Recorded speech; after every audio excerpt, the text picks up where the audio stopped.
আমি জানি হয়তো এই কথাটা অনেক রকম প্রবলেম হতে পারে, কোনো কারণে তাদের হয়তো ইগো প্রবলেম বা কিছু কারণে বহু রেস্কিউয়ারকে এবং আমাকেও নানা রকমভাবে প্রেসার ক্রিয়েট করা হয়েছে যে তুমি রেস্কিউ করবে না। সাপুরেরা কী করছে, এই সাপগুলোকে নিয়ে ঠিক শিব দুর্গা পুজোর সময় বা শিবের যখন মাস আসে শ্রাবণ মাসে এই সাপগুলোকে অতিরিক্ত অত্যাচার করছে। আজ সকলের জন্য আমি বলবো একটাই কথা, যে যেসব সাপুরেরা আছে তাদেরকে কোনোদিন কোনো কিছু টাকা বা এই সাপের নামে কিছু দেবেন না, কারণ প্রতিটা সাপ মারা যাচ্ছে। পশ্চিমবঙ্গে সব থেকে বিষধর সাপের মধ্যে যেটা কালাচি পড়ছে, কালাচ পড়ছে, আর খতরনাকের মধ্যে আপনি রাসেল ভাইপারই ধরতে পারেন। আমাদের মানে হিন্দু ধর্মে বা সনাতন ধর্মে প্রতিটা জীবকে বাঁচানোর জন্য কোনো না কোনো একটা দিক করা আছে, আর সেটা যতটা আমরা হয়তো কুসংস্কার মানি কিন্তু একদিক থেকে ভালোর জন্য। একদমই তাই। আচ্ছা, এটা কি ওর সেন্সিটিভ অর্গান অনেক বেশি স্ট্রং সেই জন্য? একদম। দেখুন, সাপ প্রথম হচ্ছে ভাইব্রেশন নেয় মাটির মধ্যে থেকে, সেকেন্ড হচ্ছে যে কোনো হিটটাকে ওরা অ্যাবজর্ব করে, মানে হিটটাকে নেয় ওরা। দেখবেন সাপ মরে যাওয়ার পরেও আগুনে পোড়ালে মরে। আপনি অফ দ্য ক্যামেরা বলেছেন যে আপনি রেস্কিউ অনেকদিন ধরে বন্ধ রেখেছেন, এর পেছনে কারণটা কি? লোক ভাবে কি আমরা রেস্কিউ করছি মানে আমরা হয়তো অনেক বেশি টাকা পাচ্ছি। 90% লোক ভাবে আমরা সাপগুলো নিয়ে গিয়ে বিক্রি করে সেখান থেকে টাকা কামাচ্ছি, বীজ বেচছি। কিন্তু সত্যি কথা বলতে গেলে আমরা যত রেস্কিউয়ার আছি, এমনও টাইম আছে না আমরা যদি বাইট হয়ে যাই আমাদের সেই ট্রিটমেন্ট করারও টাকা নেই। আচ্ছা, এই যে রেস্কিউ বারদের এগেনস্টে অনেক সময় অ্যালিগেশন ওঠে যে তারা বিভিন্নভাবে ইল্লিগাল কাজের মধ্যে, অ্যাক্টিভিটিসের মধ্যে জড়িয়ে পড়ে, এইটা আপনার চোখে মনে হয় কতটা ঠিক, কতটা ভুল?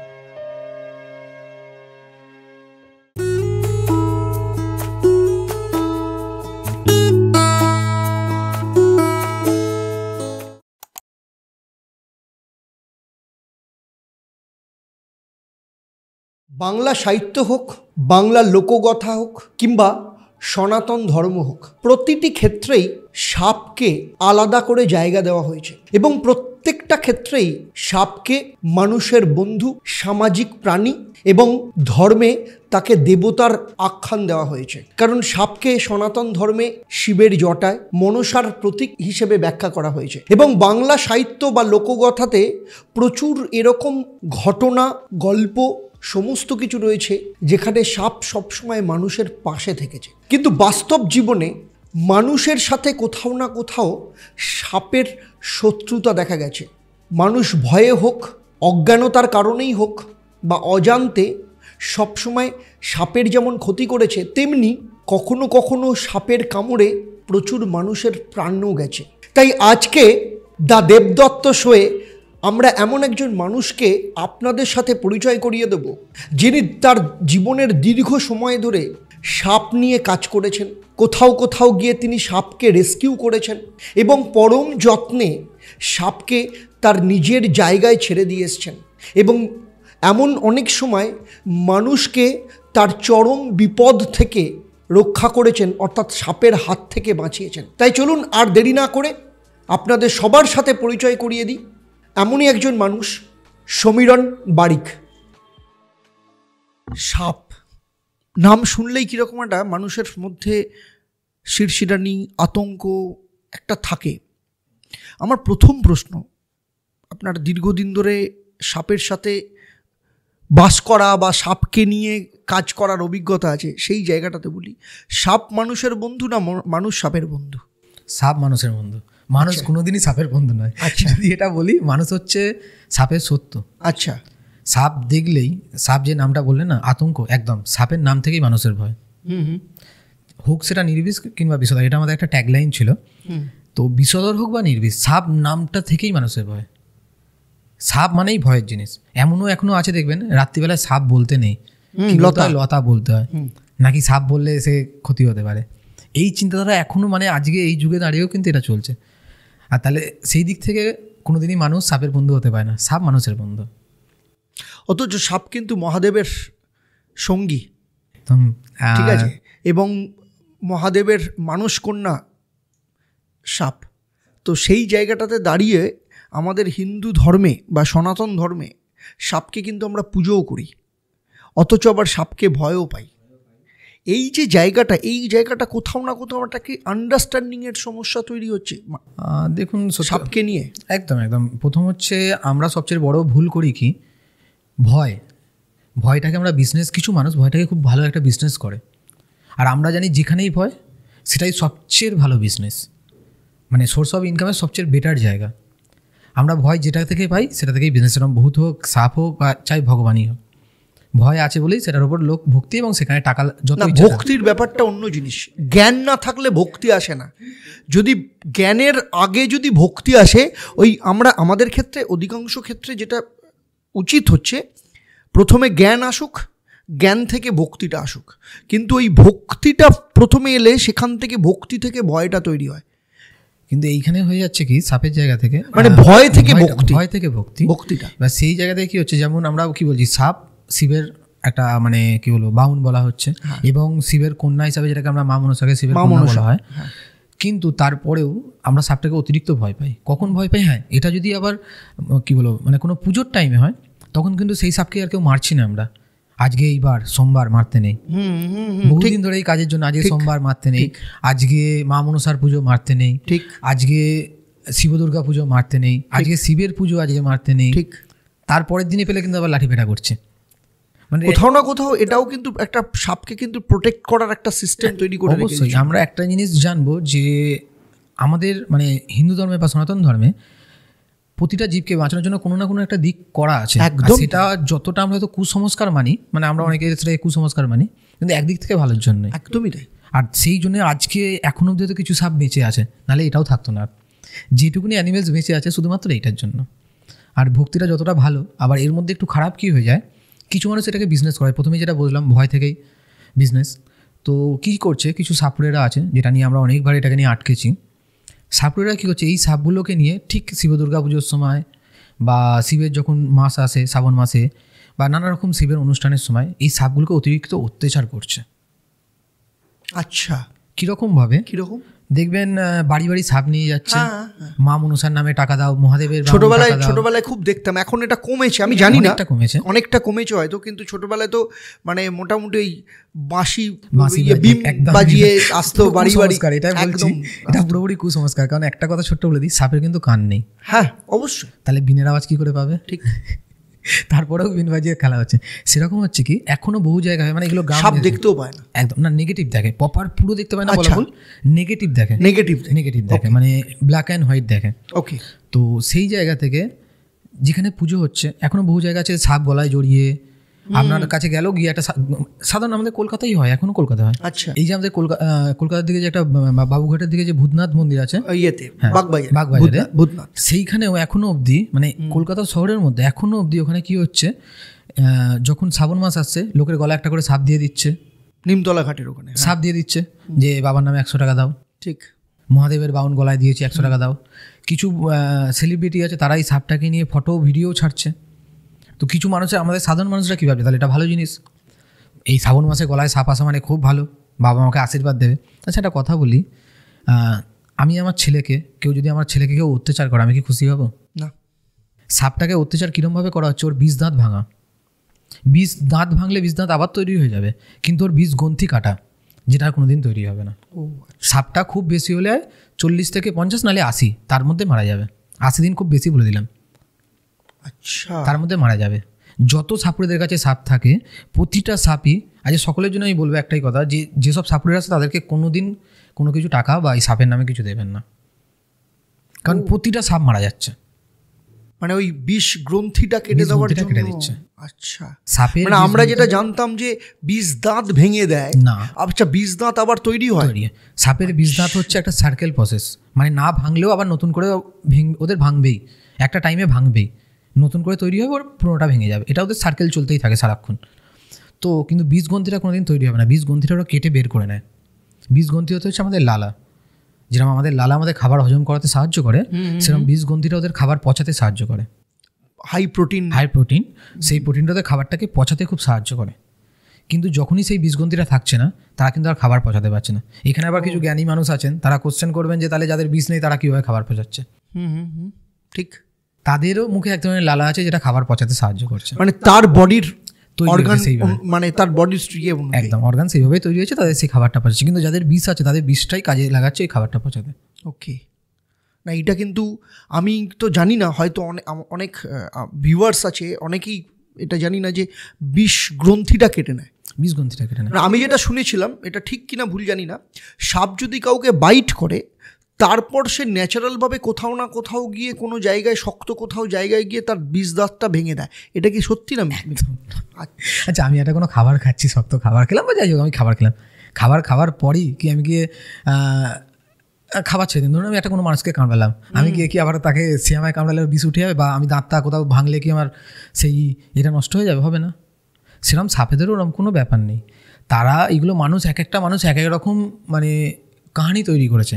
বুঝতে পেরেছি। সেই কাহিনিগুলো নিয়ে আমরা এখনও চলছি। দেখুন আগে যে কাহিনিগুলো ছিল নিশ্চয়ই তার কোনো লজিক ছিল, মানুষকে ভয় দেখানো। যেমন ছোটোবেলায় বলা হতো যে সরস্বতী পুজোর আগে কুল খাবি না, ঠিক, কুল খেলে গোবর খেতে হবে। কেন বলা হতো? যাতে কুলটা সেই সময় ঠিকমতো পাকতো না, ইনফেকশন হওয়ার সম্ভাবনা ছিল, কাশির সম্ভাবনা। বাচ্চাদেরকে কি বলবে যে কুল খাবি না, পাকেনি, কাঁচা খেলে খারাপ হবে, শুনবে? ঠিক। সেই সময় খেলে কি হবে? বাজে জিনিস, ঠাকুর পাপ দেবে, তুই পরীক্ষায় ফেল করবি, যেটা তার মাইন্ডে লাগবে, পরীক্ষায় ফেল করবি, তাহলে খাবো না থাক। আর গোবর খেতে হবে কিন্তু খেয়ে নিলে, তাহলে সেটা কেটে যাবে। গোবর খাবো থাক, দরকার থাকতে কুল থেকে দূরে থাকে। সেরকম ব্যাপারটা সাপের থেকেও এইভাবে মানুষকে ভয় দেখানো হতো যে তুই ওর কাছে যাস না, কি বলবে, সবাই তো বুঝতে চায় না, সেইভাবে ভয় দেখানো হতো। আর সেই ভয়টাকে আজকে আমরা এমনভাবে নিয়ে যাচ্ছি, তার কারণটা দেখছি না, কিন্তু সেটাকে আমরা ভুল দিকে নিয়ে যাচ্ছি। এটা হচ্ছে ব্যাপার। এই যে সাপকে ধরা, এটা কি আপনার নেশা? নেশা তো অবশ্যই, পেশা তো আমি বলতে পারি না, কারণ এখানে নেশাটা এলো কিভাবে? নেশাটা এলো প্রথমেই আমি সাপ কোনোদিন ধরিনি। আচ্ছা। ছোটোবেলায় আমাদের ফ্যামিলির মধ্যে এখনো অবধি কেউ সাপকে টাচ অবধি করেনি, আমাদের ফ্যামিলি কেউ সাপকে টাচ অবধি করেনি।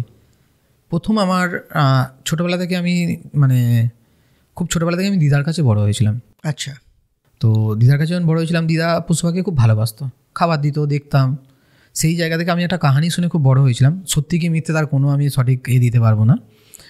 কাহিনী শুনেছিলাম যে আমাদের মাটির ঘর ছিল, দিদা যখন কাজে যেত আমাকে রোদ্দুরের পাশটা শুয়ে রেখে যেত।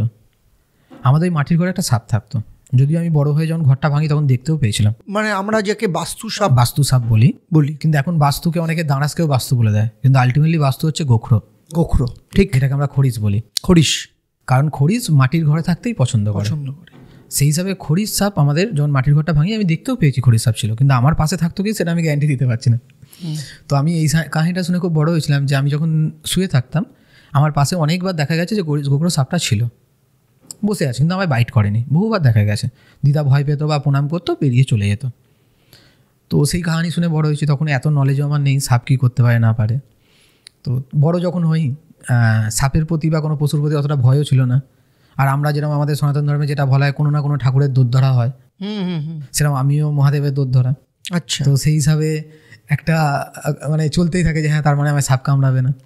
ছোটো তখন, খুবই ছোটো, ঠিক। তো প্রথম আমার সাপ ধরা বলতে পারেন আমার বয়সটা তখন খুব বেশি হলে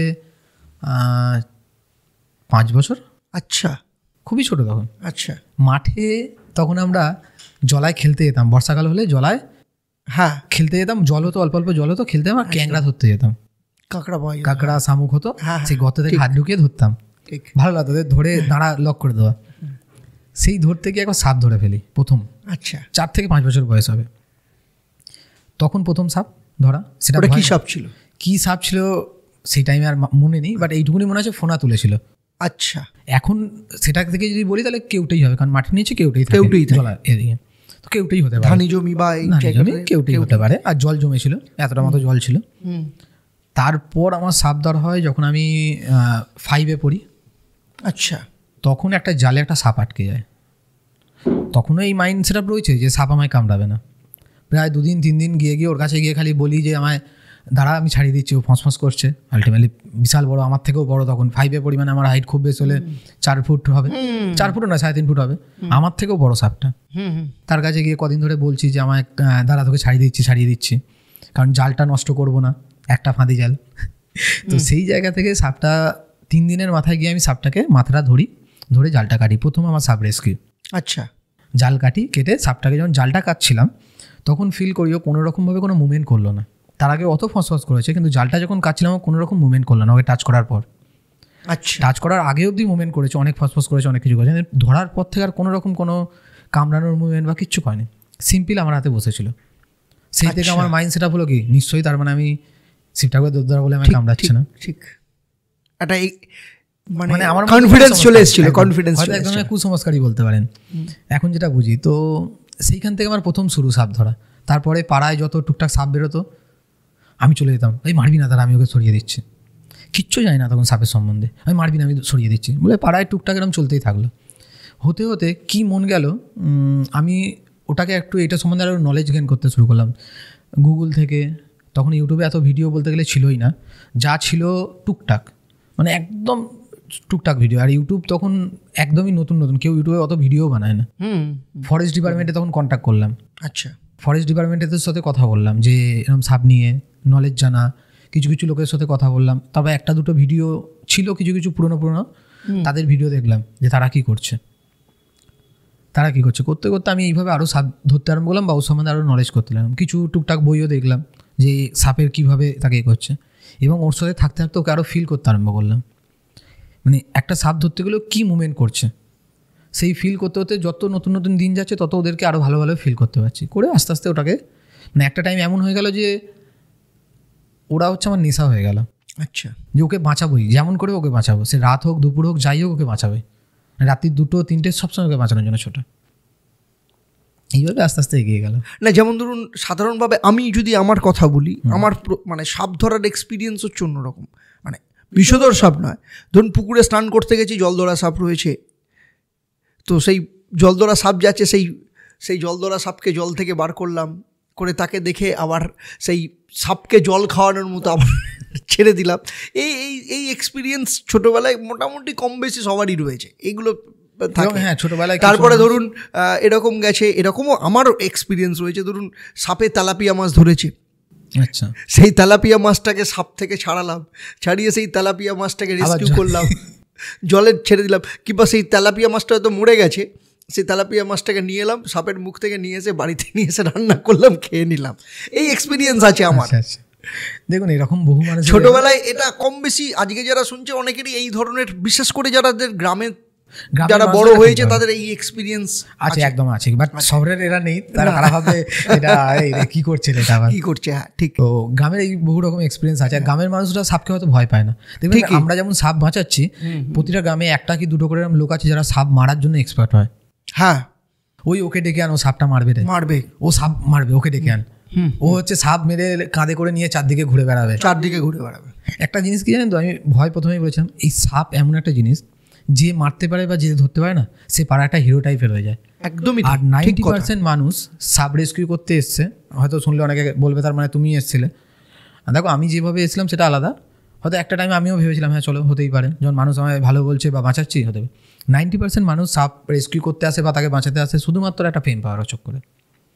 আচ্ছা ওপেন বলছে, দেখবেন পাড়াতে হিরো হবো, আরে ও সাপ ধরতে পারে, ওকে সবাই জানে। এমনি একটা সাপ যদি যে পাড়ায় ধরেন, দেখেন পুরো পাড়া জেনে গেছে ওই ছেলেটা সাপ ধরতে পারে, ওকে ডাক, মানে পাড়ার হিরো বলতে হয় না, এটা পুরো পাড়ার হিরো। এইটা খুব চলে।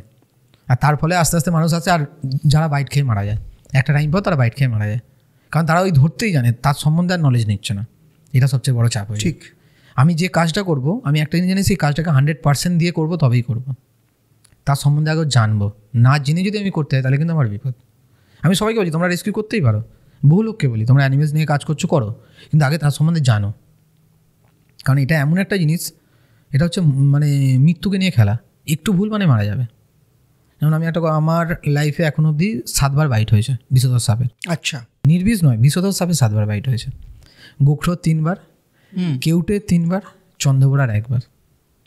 আচ্ছা, চন্দ্রবোড়া, হ্যাঁ, মানে যেটাকে আমরা রাসেল ভাইপার বলি। হ্যাঁ, সবচেয়ে ডেঞ্জার সাপের মধ্যে ডেঞ্জার। আমি সেই জন্য চন্দ্রবোড়া, কিন্তু লাকিলি আমি এখনো বেঁচে আছি, মারা যায়নি। আর তার জন্য একটাই কারণ, আমি হসপিটালে গেছি।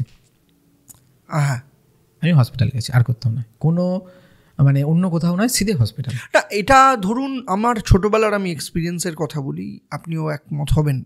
আজকের দিনে দাঁড়িয়ে ধরুন হসপিটালে সাপের ক্ষেত্রে যতটা তাড়াতাড়ি ট্রিটমেন্ট পাওয়া যায়, ভেনামের ক্ষেত্রে অ্যান্টিভেনাম যে জায়গাগুলো পাওয়া যায়, ছোটোবেলায় আমি দেখেছি সেই অনেক ক্ষেত্রেই সেটা কিন্তু পাওয়া যেত না, অনেক ক্ষেত্রেই সমস্যা হতো। হয়তো আমরা শহরে থেকে এটা বলছি, গ্রামে কিন্তু এখনও বহু হসপিটাল আছে যেখানে অ্যান্টিভেনাম পাওয়া যায় না, বা ট্রিটমেন্টও ঠিকঠাক হয় না। আমি সেটাই বলছি, ট্রিটমেন্ট হয় না, কিন্তু সেখানে বহু জায়গায় আছে। কারণ আমি যখন এই কাজটা করছি, শুধু আমার এই কলকাতা শহরের লোকই ফোন করছে তা নয়, মানে বহু গ্রাম থেকেও ফোন আসে। তো আমরা এমন হয়ে যায় যখনই সাপ কামড়ায় প্রথমেই প্যানিক, সেকেন্ড হচ্ছে হসপিটালে গেলে হসপিটাল এখনও ভুল কোশ্চেন করে ফেলে তোমায় কী সাপ কামড়েছে, এখনও বহু ডাক্তার ভুল কোশ্চেন করে ফেলে তোমায় কী সাপ কামড়েছে। সাপটা জানো, সাপের নাম জানো? প্রথমেই আমি বলি যে সাপের নাম জানার দরকার নেই, হ্যাঁ জানলে ভালো হয়, কারণ তার ট্রিটমেন্টটা করতে আরও সুবিধা হয়, কিন্তু না জানার দরকার নেই, জানতে হবে না। আপনাকে যখনই হসপিটালে নিয়ে যাচ্ছে আপনার ব্লাড টেস্ট হবে, প্রথমে গিয়ে আমরা ব্লাড টেস্ট হলো, ব্লাডে বিষ আছে কি না আছে দেখলো, যদি না থাকে মানে যদি বিষ মানে ব্লাডটা কম মানে ক্লটটা কম হচ্ছে তাইলেই বা হচ্ছে না, তাইলেই কী করবে আপনাকে অ্যান্টিভেনাম দেবে, যদি বিষ থাকে অ্যান্টিভেনাম দেবে। যদি সেখানে না ধরা পড়ে তারপরেও আপনার অসুবিধা হচ্ছে শরীর, দেখুন বিষ মোটামুটি আমরা দুই প্রকার ভাবি, একটা নিউরোটক্সিন একটা হিমোটক্সিন। ঠিক, নিউরোটক্সিন নার্ভে অ্যাটাক করছে, যেখানে প্রথম ব্লাড টেস্টটা আমরা ধরতে পারবো না, হ্যাঁ যেখানে আমরা ইউরিন টেস্ট করতে হবে এবং ইসিজি করতে হবে তবে ধরা পড়বে, এবং যেটা হিমোটক্সিন হচ্ছে সেখানে আমরা ব্লাড টেস্টে ধরা পড়ে যাবে যে ব্লাড ক্লট করছে না, ব্লাড করছে না, তো সেখানে ধরা ভেঙে যাচ্ছে। তাহলে আমাদের এই দুটো জিনিস, কোনটা সব থেকে বেশি ডেঞ্জারাস, নিউরোটক্সিন? দেখুন সত্যি কথা বলতে গেলে মৃত্যু সবচেয়ে আগে হয় নিউরোটক্সিনে। নিউরোটক্সিনে, হিমোটক্সিনে মানুষ বেঁচে গেলেও অনেক বেশি কষ্ট ভোগ করতে হয়। আচ্ছা, কারণ হিমোটক্সিন কি করছে, আপনার ব্লাড কণিকা ভেঙে দিচ্ছে, ক্লট হতে দিচ্ছে না, ক্লট করতে, তখন কি হচ্ছে কিডনিতে আমরা ড্যামেজ করে দিচ্ছি, এফেক্ট করে দিচ্ছি, এবং এতটাই ইফেক্ট করছে যে আমরা বেঁচে যাবার পরেও প্রায় আপনাকে ডায়ালিসিস করতেই হচ্ছে। এমনও মানুষের ক্ষতি হয়েছে 2 বছর 3 বছর পর গিয়ে মারা গেল, কারণ কিডনি তার পুরোপুরি নষ্ট হয়ে গেল, দুটো কিডনি। এইটাও সবচেয়ে রিস্কি। তো এখানে কোন কোন সাপের নিউরোটক্সিন আছে, কোন কোন সাপের ক্ষেত্রে হিমোটক্সিন, হ্যাঁ আছে আছে আমাদের এখানে সবচেয়ে আমাদের যদি আমরা ওয়েস্ট বেঙ্গল ধরে চলি, হিমোটক্সিন বলতে পারেন ভাইপারের আছে, ভাইপারের একটাই এখানে ভাইপার পাওয়া যায় যেটা হচ্ছে র্যাসেল ভাইপার। এখানে সসকেল ভাইপার, হ্যাঁ এখানে সসকেল ভাইপারও পাওয়া যায় না, এখানে আপনার কি বলো বাম্বু ভাইপার এখানে না, এখানে পাওয়া যায় না, ওয়েস্ট বেঙ্গলে পাওয়া যায় কিন্তু সেটা ডুয়ার্সের দিকে। আচ্ছা, কিন্তু সেটাও আবার অতটাও বিশুদ্ধ হয় না। বাম্বু ভাইপার মানে কি মাস গাছ বা সবুজ হয়, সবুজ হয়, যেটাকে আমরা লাউ ডগাকে কত লাউ ডগার দেখতে কতটা ওর মতনই, আচ্ছা লাউ ডগার মতো দেখতে, আচ্ছা আচ্ছা, কিন্তু ওটা এতটাই মানে বিষধরই, কিন্তু মানুষ মারার মতো বিষধর নয়। আচ্ছা, হিমোটক্সিনই, বাট মানুষ মারে না। ও আচ্ছা, ওকে, মানুষ মারা যায় না। এখানে বহু সাপের সম্বন্ধে অনেক কিছু আছে যেটা আমরা জানি না এখন অব্দি। তো একমাত্র চন্দ্রবোড়াতে আমাদের এখানে চন্দ্রবোড়াটাই সবচেয়ে বেশি ডেঞ্জার, মানে হিমোটক্সিনের মধ্যে। হিমোটক্সিনের মধ্যে, আচ্ছা হিমোটক্সিনটা কি সব থেকে বেশি ডেঞ্জার নিউরোটক্সিনের থেকে? না, নিউরোটক্সিনটা সবচেয়ে বেশি না, বিষের মধ্যে সবচেয়ে আপাতত ওয়েস্ট মানে ইন্ডিয়ার মধ্যে এশিয়ার মধ্যে হচ্ছে নিউরোটক্সিন। নিউরোটক্সিন সব থেকে সবচেয়ে বেশি। কোন কোন সাপের রয়েছে নিউরোটক্সিনই বেশি আছে? কালাচ আছে, আপনার ক্রেত আছে, মানে ব্যান্ড যেটাকে আমরা শাঁকামুটি বলি, শাঁকামুটি আছে, হ্যাঁ। একটা ওয়াল স্কেট আছে যেটা আমাদের এখানে পাওয়া যায়, আমি নিজে রেস্কিউ করেছি প্রায় 6-7টা। যেটা চলিত ভাষায় কি না, চলিত ভাষা ওটাকে, চলিত ভাষায় কেউ ওটা যদিও বলেন ওটাকে অনেকে কালাচ ভেবেই চলে, কিন্তু কালাচের থেকে অনেক বড় হয়। আচ্ছা, সেটা আছে, গোখরো আছে, কেউটে আছে। এগুলো কি সব নিউরোটক্সিন? সব নিউরোটক্সিন। নিউরোটক্সিনের ভাগটা বেশি। ও আচ্ছা, নিউরোটক্সিনটাই সব থেকে বেশি ডেঞ্জার হয়? হ্যাঁ, মানে এশিয়া কন্টিনেন্টের মধ্যে সবচেয়ে বেশি বিষধর তো কালাচ, কালাচের বেশি নিউরোটক্সিন। আচ্ছা, হ্যাঁ কালাচ মানে ক্রেত প্রজাতি, শুধু কালাচ বললে হয় না, ক্রেত প্রজাতি। ক্রেত প্রজাতির মধ্যে কালাচও পড়ে, ওয়াল স্কেটও পড়ে, ওয়াল সিন কেটও পড়ে, এবং শাঁকামুটিও পড়ে, মানে ব্যান্ডেড কেটও পড়ে, শাঁকামুটি এরা পড়ে কালাচের মধ্যে। এবং কিং কোবরা একটু অন্য প্রজাতির মধ্যে পড়ে যায়, সেটাও নিউরোটক্সিনই বহন করে, কিন্তু কালাচের থেকে কম, কিন্তু এতটাই বড় হয়, ওর বিষগন্তি এতটাই বড় যে ওদের থেকে বেশি বিষটা ঢালে। গোখরো, যেটা গোখরোটা কি এর মধ্যে পড়ে? নিউরোটক্সিন, একদম একদম। আর যেটা শঙ্খচূড় যেটাকে বলে, শঙ্খচূড় মানে কিং কোবরা বলা হচ্ছে, কিং কোবরা, হ্যাঁ শঙ্খচূড়ের নিউরোটক্সিন। কিন্তু এবার এখানে বুঝতে হবে আমরা নিউরোটক্সিন বলছি শুধু, কোনো সাপের মধ্যেই নিউরোটক্সিন নয়। সাপ হচ্ছে, সাপের বিষ হচ্ছে একটা রান্নাঘর। আচ্ছা, যেখানে সব রকম মশলা আছে। আমি একটা তরকারি বানাতে গেলে যত রকম মশলা লাগে, সাপের বিষ গ্রন্থিটা হচ্ছে সেই রান্নাঘর, সব রকম মশলা আছে। নিউরোটক্সিন আছে, হিমোটক্সিন আছে, মায়োটক্সিন আছে, কার্ডিওটক্সিন আছে, মানে আরও কত রকম, প্রায় 22 থেকে 23 রকম মানে বিষের ভাগ আছে, মানে মশলা আছে যেটা বলতে পারি। সাপটা যখন বিষ দিচ্ছে, তার ব্রেন কয়েক সেকেন্ডের মধ্যে ডিসাইড করছে যে এটা আমার খাদ্য নাকি এটা আমার খাদ্য নয়, শত্রু। আচ্ছা, মানে শত্রু হলে সেই মারার মতো বিষ দেবে, এটা আমার খাদ্য নয়, একে আমি খেতে পারবো না, শুধুমাত্র একে ভয় দেখাতে হবে বা শুধুমাত্র একে পেন দিতে হবে, ব্যথা দিতে হবে, তাহলে সেই হিসাবে এরা বিষটা ডিসাইড করে। আচ্ছা, এটা একটা ইন্টারেস্টিং। সেই হিসাবে বিষটা ডিসাইড করে। তার মানে মানুষ খাদ্য নয়, মানুষকে সে কি হিসাবে সে মানুষকে 90% জায়গায়, মানে 90 বলবো না, প্রায় 60% জায়গায় মানুষকে শুধুমাত্র ভয় দেখানো বা তাড়ানোর জন্য তাদেরকে বাইট করে। আচ্ছা, বেজির সাথে যখন লড়াই হয় ভয় দেখানো বা তাড়ানোর মতো করে। সাপ শুধুমাত্র নিজের বিষটাকে নষ্ট বেশি জায়গায় কোথায় করে? নিজের খাদ্যের জায়গায়, কারণ তাকে সেই খাবারটাকে পচাতে হবে তাড়াতাড়ি। মানে সাপ যখন ব্যাং ধরছে তখন নিজের খাদ্য হিসাবে তখন একদম তাকে সব থেকে বেশি বিষ দিচ্ছে, তাকে সবচেয়ে বেশি বিষ দিচ্ছে, এবং নিউরোটক্সিনটা তখন তাকে সবচেয়ে বেশি দিচ্ছে, যার ফলে তাতে সে তাড়াতাড়ি পচে, মানে সে তাড়াতাড়ি ডাইজেস্ট হয় তার শরীরে। আচ্ছা আচ্ছা আচ্ছা, ওকে। এবং অনেকে বলে সাপের ব্রেন নেই, আমিও জানি সাপের ব্রেন নেই, কিন্তু সাপ বুদ্ধিমান, এটা প্রমাণ হয়ে গেছে। আমি করছি না, এটা বিবিসি করেছে। বিবিসিতে একটা ভিডিও আছে, একটু গেলে হয়তো পেয়ে যাবেন। দেখবেন একটা সাপ যাচ্ছে, সামনে একটা মানুষ আছে, একটা ব্যাঙকে তাড়া করছে, করতে করতে একটা ছাগল এলো, ছাগলের পা এলো, তাকে কামড়ালো না। একটা মানুষ যাচ্ছিল, দাঁড়িয়ে গেল, ব্যাঙটা যাচ্ছে, ব্যাঙটাকেই টার্গেট করে ফলো করছে। তার সামনে ব্যাঙটা দাঁড়িয়ে গেল, তার সামনে দিয়ে মানুষটা গেল, মানুষটা চলে যাওয়ার পর আবার যেই ব্যাঙটা লাফালো তখন ব্যাঙটাকেই টার্গেট করলো। চাইলে তো মানুষের পা নোয়াটাকে টার্গেট করতে হতো, কিন্তু করলো না, ব্যাঙটাকেই টার্গেট করলো, করে তাকে গিয়ে বাইট করলো, তাকে খেলো। আচ্ছা, এটা কি ওর সেন্সিটিভ অর্গান অনেক বেশি স্ট্রং সেই জন্য? একদম। সাপরা দেখুন, সাপ প্রথম হচ্ছে ভাইব্রেশন নেয় মাটির মধ্যে থেকে, সেকেন্ড হচ্ছে যে কোনো হিটটাকে ওরা অ্যাবজর্ব করে, মানে হিটটাকে নেয় ওরা, যখন জীব বের করে হিটটাকে ওরা নিয়ে সেই হিটটা থ্রু থেকে ওরা বুঝতে পারছে এটা আমার খাদ্যের মধ্যে পড়ছে কি পড়ছে না। আচ্ছা, দেখুন লাফাচ্ছে নড়ছে সেটাকে থেকে বুঝতে পারছে, কিন্তু তারপরে যখন হিটটা আসছে বা স্মেলটা আসছে তার থেকে, সেটা থেকে ওরা ডিসাইড করছে এটা আমার খাদ্য নাকি খাদ্য নয়। ওকে, এইভাবে ওরা ডিসাইড করে সেটাকে অ্যাটাক করে। মানে ওদের সমস্ত কিছু সেন্সিটিভ অর্গানটা এতটাই স্ট্রং যে ওরা সেই জায়গাটাতে কয়েক সেকেন্ডের, মানে মিলি সেকেন্ডের মধ্যে, হয়তো ন্যানো সেকেন্ডের মধ্যে ওরা ইয়ে করে ফেলছে বা ওটাকে ধরছে, ধরে খাচ্ছে। এবং এর সাপের মধ্যে আরও অনেক কিছু আছে যেগুলো হয়তো আমরা এখনও জানি না, এখনও রিসার্চ চলছে। আচ্ছা, যেগুলো এখনও বেরোবে। আমরা জানতাম ঠান্ডায় সাপ থাকতে পারে না, কিন্তু বরফেও সাপ পাওয়া গেছে, মানে হিমালয়ের মধ্যেও দুরকম ভাইপার প্রজাতি পাওয়া গেছে।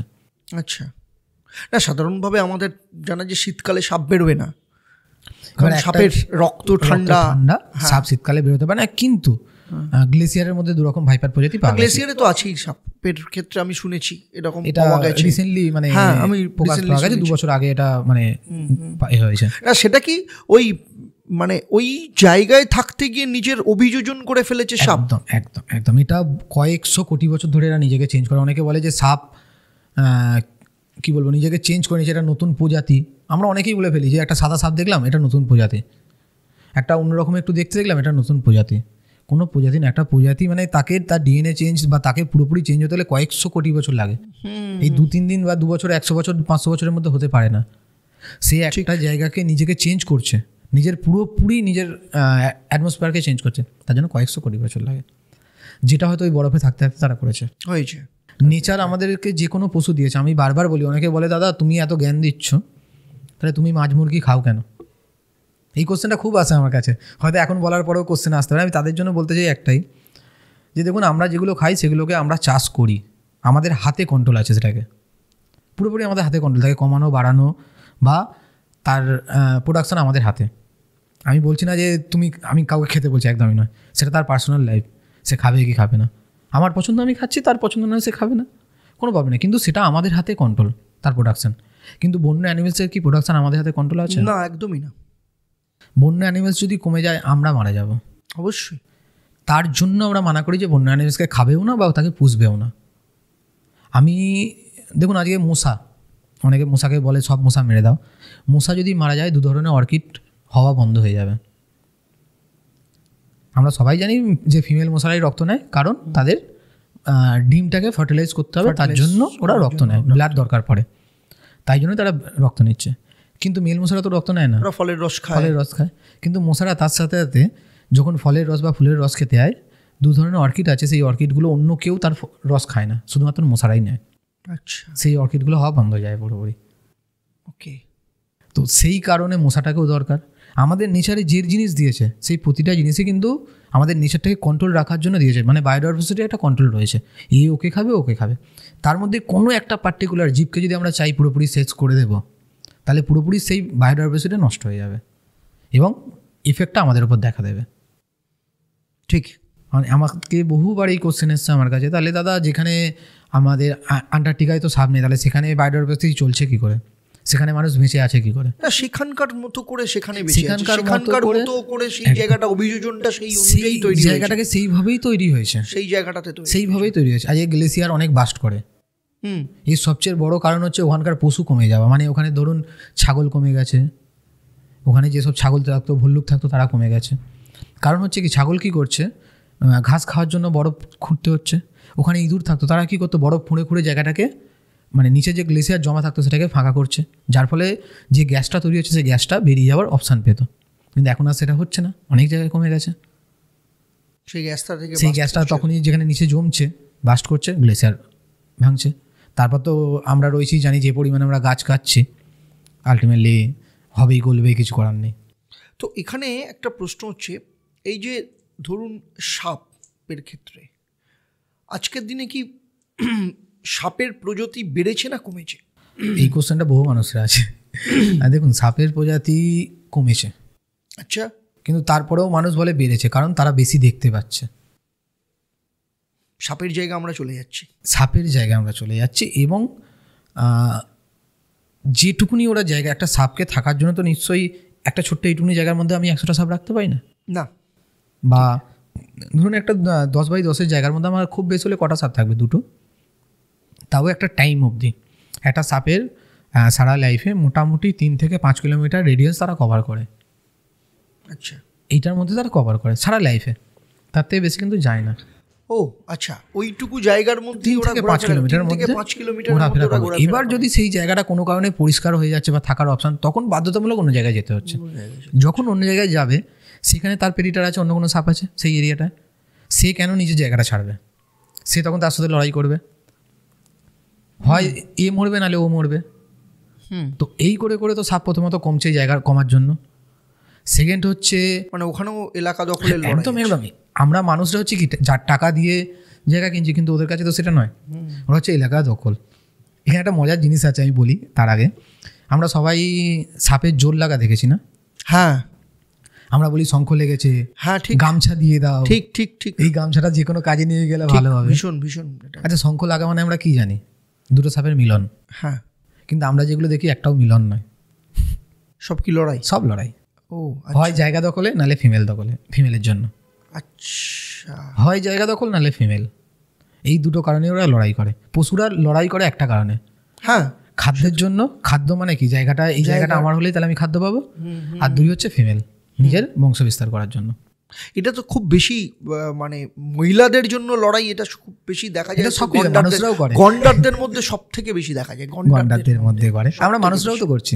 হ্যাঁ, মানুষরা তো খাচ্ছি, আমরাও খাচ্ছি, সেটার জন্যই সবাই সেই লড়াই করছে। তো সাপেরাও সেইভাবেই লড়াইটা করে। তো আমরা যেটা দেখে থাকি, আমরা দেখবো যদি একই প্রজাতির সাপ বেশি লড়াই করছে আর 2 কি 3টে আছে, তার মানে কিন্তু সেটা মহিলার জন্য লড়াই করছে। আচ্ছা, আর যদি সিম্পল আলাদা আলাদা প্রজাতির মধ্যে থাকে, অনেকে বলে না গোখরো আর দাঁড়াসের মিলন হয়। দাঁড়াস হচ্ছে ছেলে সাপ, গোখরো হচ্ছে মেয়ে সাপ।